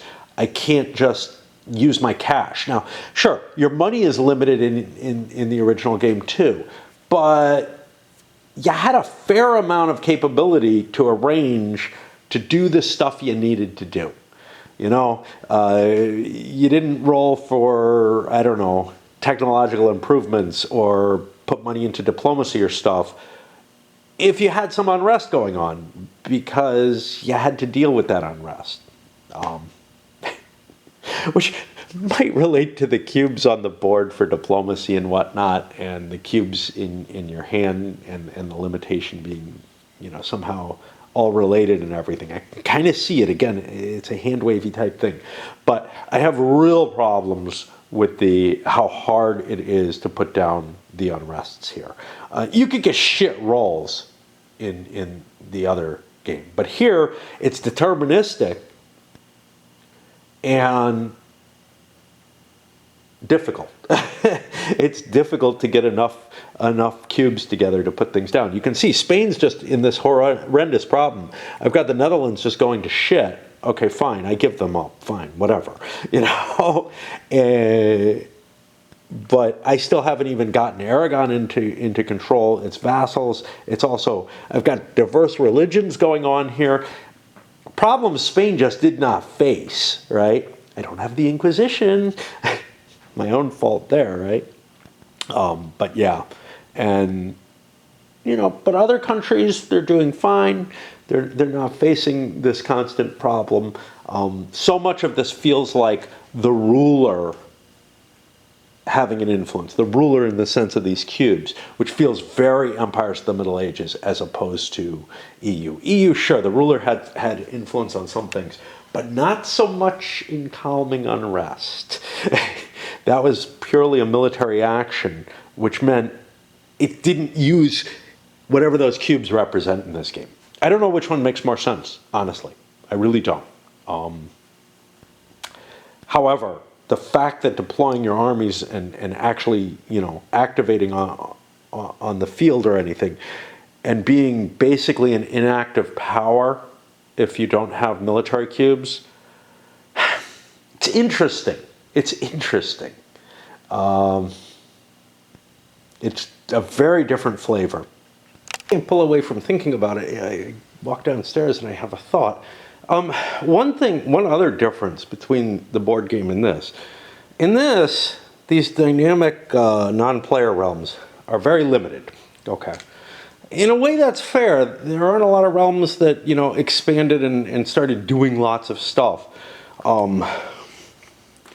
So, you know, I can see the argument for that, but in the original, every country had its own territories, its own control markers. And for the most part, you might have some exceptions where you have to make counters, etc. But for the most part, you know, you lost a war to Bavaria or something, and it could take part of your home country. Conceivably. It was pretty unlikely, but it was possible for some of these, for smaller realms, like Ulm in, you know, the one campaign game in the computer game. This game kind of restricts you. Ulm is never going to be important, right? Unless you play the scenario that says, hey, let's play with Ulm, and it's kind of a silliness thing. It's really, I'm guessing someone in the design staff had this, or else was watching it if it was being, reported on heavily. Somebody had a website or something talking about the mighty exploits of Ulm. I'm guessing it's something like that. It's really sort of a vanity project more than anything else, I would say. But, that's one of the beauties of the computer game, is that a player can take any power and raise it up to something important. And you could kind of do that here, but it's not really interesting. There aren't events baked in, like there were in EU2 at least, where every nation had its own events put into it. Some of them silly little things, but that would make it more intriguing. But at the very least, something like the Habsburgs playing as a non-player realm, it would be more like a dynamic non-player realm because it's got a lot of events baked around it. It, is very likely to go to war with people. But Brandenburg in this period, you kind of don't want to poke them, right? You don't want to just take them over. They would not be hard to be taken over in this game, except for one factor, which is that the Holy Roman Empire, the emperor would get called in, the empire would protect them, or if the emperor attacks Brandenburg, they will disassociate their empire and, cause themselves problems in that case. Of course, with it getting down to here, you might see a Polish advance westward, especially if I understood the rules and had them internal to myself in a better fashion than I currently do, where I would understand that, hey, the emperor not having any power anymore means that these are basically just lots of little states now. They no longer will rise and support one another in the same way. I am assuming, not positive because the imperial troop is different, but I think you have to have a certain amount of imperial authority to defend the empire. Again, I don't rightly recall, but the empire is really falling apart right now. They started doing the income for the French, the first of the countries, so I start there. And what happens? Well, I think, oh, wait a minute, I should go over here and look at these. And yeah, indeed, suppressed revolts had to be assessed earlier. Unfortunately, there's two problems here. One is, I don't exactly remember the board state, but I think France had nothing. They got an unrest due to the religious issue, and this is phase 3, step 1, so that would have been prior to the religious, I think. I don't know. Phase 3, step 1, remove cast spell entrances. Yeah, so no matter when you did it, before, after, during, the state would be the same. So the French get this. But Austria might as well, because what's listed here is ambiguous. During phase 3, step 1, have no unrest. Now, this is suppressed revolts, right? Should it apply to your vassal states or not? If it applies to vassal states, the Austrians wouldn't have it. I'm going to say yes, it does, just to make it a little harder to deal with. But in some ways, you could argue, hey, that kind of doesn't make sense, right? My vassal, I'm not in charge of running them. Those aren't my provinces or anything, but it doesn't say provinces. It just says have no unrest. Hold on. We got a note at the bottom here. If multiple players achieve this simultaneously, highest number of towns breaks ties, which leads me to believe that actually, yes, it shouldn't include the vassals. Okay, we'll give it to Austria. We'll see if I remember that interpretation. The reason is these are not towns. So, France has, I don't know, I wish it said tax value, but it doesn't. It says towns. So it's 15 and 8, I guess, is 23. And Austria does not have that many. Okay. So the French get 3 points. And I don't know, maybe the Austrians had it before. I don't think so, though.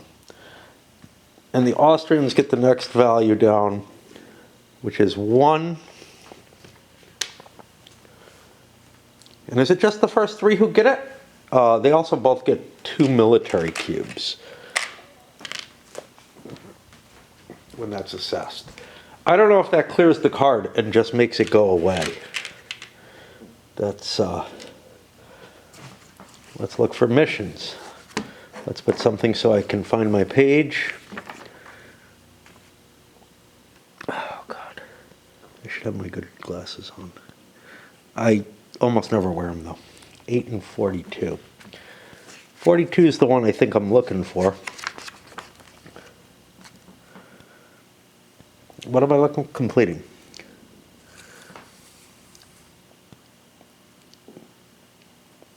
Missions can be completed any time. To complete a mission,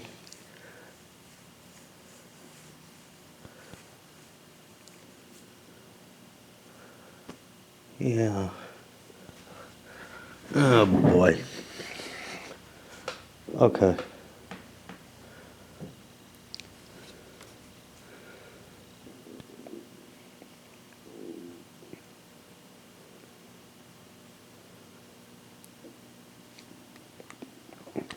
Oh, these are the wrong things. These aren't missions. These are milestones. Milestones are similar to missions. They're public. Prestige reward will be those earlier. There are always 4 available milestones in each age. 1 card is drawn randomly from each of the 4 decks. You discard all and put new ones. Scenarios sometimes tell you what to do. First player to complete goes 3. The third gets 1. Subsequent players completing score nothing. Okay, but they still get the bonus if they mark it for the first requirement, for the first time getting it. So, yeah, there's some value still to it. You'd still get the 2 military cubes for resolving that. All right, back to what I was trying to do. I say I really hate following a sequence like this. This might help me, though. I'm not sure.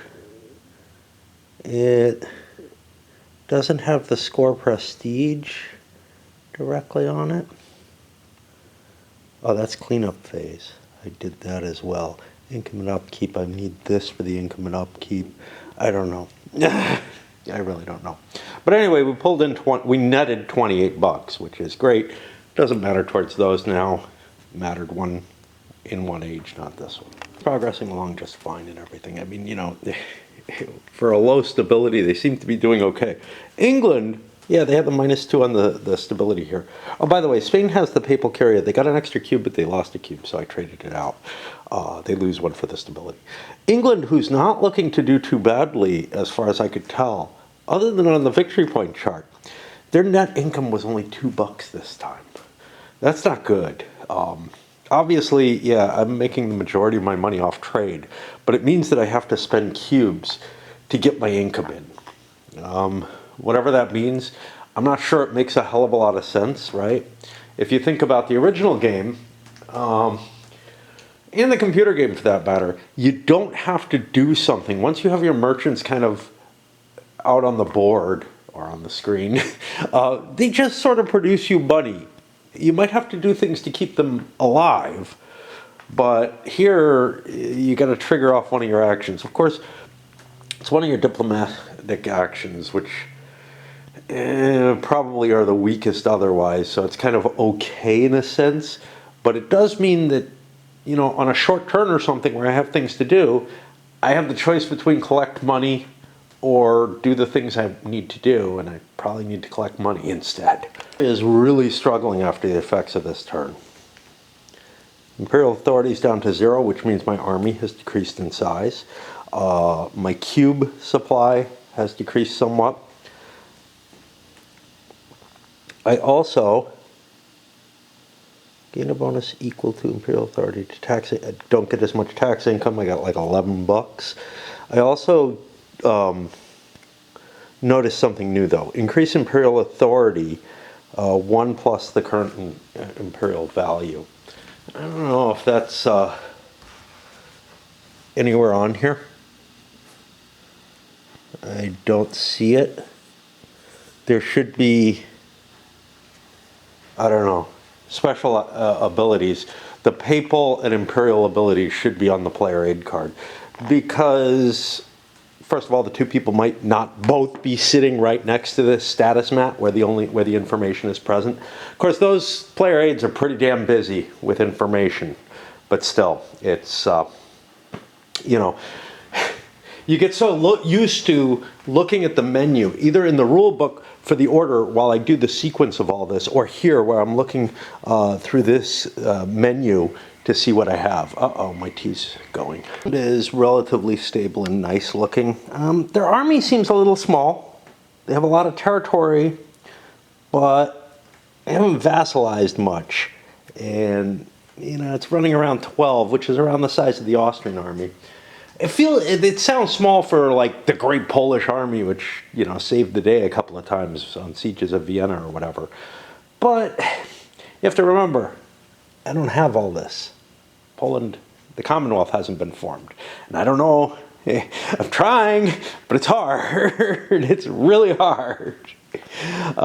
Cube manipulation, and it was really part of why I fell behind in cube play, was because I had so many cubes invested into trying to get it, and I just couldn't because my income wasn't high enough. Now I've expanded into areas like Bohemia, at least, that historically weren't expanded into, and Moldavia for that matter. I don't think, well, no, they did. Transylvania, the vassalage there. You could make arguments that swung a lot of different ways. For the Turks, I had some worry that maybe I didn't include their big income bonus. I had their manpower right, but they were low on money last time, and man, they produced so much cash. I was looking at it and I'm like, oh, they made like $11. What the hell? You know? No, they cranked quite a bit of money. Couldn't have been 11. Maybe before I reduced, what, 6, 9, 15, 14, 13, 12, 11, 10, 9 for ships, 8, 7, yeah, 6. 6 was what they gained, and I was like, that's crazy. They can't be that poor. So I don't know, I may have screwed up last time and not given them that extra $20 that they have. Or I might not have. I might have gotten it right. All right. On to the final thing, which is this. There are no alliances with the NPRs that I know of. There are no hearts. Imperial cubes. That should be 0 at this point. 0. Imperial power has diminished to basically nothing. I may have been supposed to have been another cube on the board temporarily. I don't know. I took it away, perhaps too early. Remove units from the Imperial Army. No. Remove any tag chits. Pass the first player token. Who's the new first player? The new first player is yellow, the Spaniards. Having trouble telling. I'm having a hell of a headache coming on. So it's kind of good that I'm at the end of a turn. And reset the round markers, and that is it. Oh, discard down to 5 action cards. Yeah, like anybody's holding that many. But these all go back. And that is it for this video, and for this, well, for this set of rounds, or whatever they want to call it. For this game turn, I want to call it, damn it. Yeah. And, you know, Turkey made a little bit of gains. Poland made a little bit of gain. Austria got their ass handed to them. France seems to be in stasis. They recovered their national quality, you know. Income and whatnot looks like it's back on state. Or back on track. They can start doing things again. Oh. I haven't scored this. Ruh-roh. Lots of prestige to happen here. Where was I supposed to do that? Was it in score prestige? Yeah. I always skip this because it says score any crusade, and I just jump down, you know, because this isn't like that. This is a different kind of thing. This is a different kind of scoring. I don't know. It's just, it feels like such a separate thing that I'm very much used to the old SPI style of rules, which is each rule pretty much tells you one thing, you know, and it's, you know, it's focused my way of playing all along. Okay. For each battleground area, it's for 3 things. Okay, battleground. Hungarian plain. Austria has 2 vassals and I guess a marriage? This is weird because it's for having at least one alliance or marriage there in the battleground area. I have a marriage with Hungary. You think that's going to count multiple times? Like here? I'm guessing. Not clear. So, tax value of provinces I control. That'll be 2. I'm the only person there. 3. And I guess I have a claim or an alliance or a marriage there. So that's 4. Hungarian plain gives Austria 4. 1, 2, 3. Austria is going to get a lot of points off the Hungarian marriage, which feels weird. It feels like the marriage should count as 1. Okay. The next one's Royal Hungary. I have 3, 4, 5.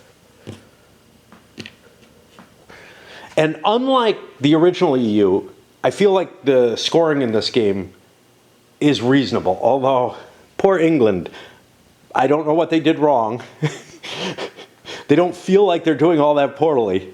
But yeah, you know. In fact, if anything, they feel like they're doing well. They held on to, you know, territories they weren't supposed to have. They gained control of things they weren't supposed to have. I don't have Ireland yet, but, you know. Okay. Dalmatia. Dalmatia is interesting. That's all Turkish. So I have 3 for that. I don't have a marriage or alliance there. Again, feels weird that they're not being, you know, some allied state or some state I'm royal married to deprives me of a point because I own the damn thing. But okay, whatever. Croatia and Bosnia. I feel like that's Serbia. Oh, up here. Croatia and Bosnia. Okay, that's Austrian. I have a vassal there. Oh, vassals count as half. Uh-oh. So I'm back 1, 2 points for Austria because those are vassals. And that makes the marriage not as bad a thing. It makes it kind of break even. Okay, Croatia and Bosnia, that's worth a half point, but it rounds up to 1. I'm the only person there, so I get 2. Okay. Serbia and Albania is here. 1, 2, 3, 4 for Turkey. Running away. I mean, not really. Austria gained a lot of ground, but they are running away from Poland. Should have joined the war, dude. Yeah, that would have helped Austria. And Moldavia. Moldavia's the Polish point source. That'll be 3. I gave 4 to Turkey. It should have been 5 for Serbia and Albania. I forgot I'm the only person there. Okay. Now we go to the additional prestige criteria. The PR with the most units in the battleground area scores 3. What is unit? Okay, I got to swap batteries and then I look up and tell you what a unit is. My feeling is it's military units, but I'm not positive. It is, and it may count navies as well if they're in port. which would be weird. But so Poland has 6 in battleground areas. Turkey looks like they have 4. Units in battleground areas scores 3. Poland gets 3 victory points. 1, 2, 3. Gaining ground from not being in a war. Okay. Now, if Ottoman or Austria has fewer than 6 towns, or Poland fewer than 4, they each lose 3. Or each one of them, for each one of them, they lose 3. Poland loses 3, that's for sure. 1, 2, 3. Shit. That's my lighter. No great thing, but Austria, they say 6 towns. They've got to be towns, not vassals. Austria loses 3. 4, 5. Oh no! We're not making it either. 6. 1, 2, 3, 4, 5, 6. Excellent. Okay, so that's the power struggle. I don't know where these go. They go here. Okay. And I think that's the end of the turn. So, yeah, point-wise, being involved in those power struggles can get you some huge points. And that's another thing. The English got chased out on their opportunity to get points off the power struggle. But to tell you the truth, I don't know who gained points. I'm going to set up the other power struggle that's on deck. Yeah, all these counters. And we'll take a look at that and then go on. Recollection is that we decided there were 4 electorates. That's all we could find. One of them is Bohemia, which is not part of the empire, but maybe it counts. All HRE elector areas. I don't know. Feels kind of cheap if you can't take it, right? However, on the other hand, one can make an argument that it's kind of outside the 30 Years' War at this point.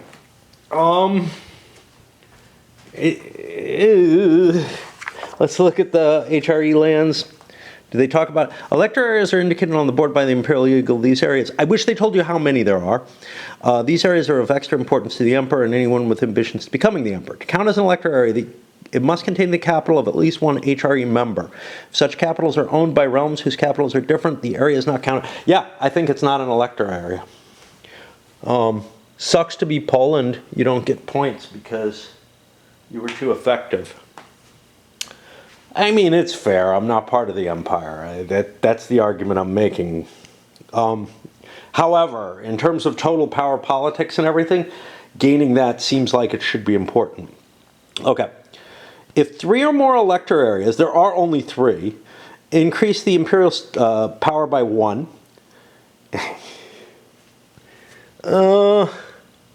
Elector areas. The elector areas are going to be Westphalia, the Rhineland, and there's one more. Wait, oh, Brandenburg. Yeah. So if all 3 of them remain Catholic, the emperor gets a point. If not, he decreases by 2. Then the emperor gets prestige equal to twice the imperial authority minus 4, and any allies they have score half of this, positive or negative. So right now, we're looking at a minus 4 hit if we can't get that imperial prestige up. Ouch. Okay. I think that's it, and up this goes. If I've got enough energy left, I'll give you, I'll come back up. I mean, I come back up to plug, oh God, my eye. Yeah, my head is not working right.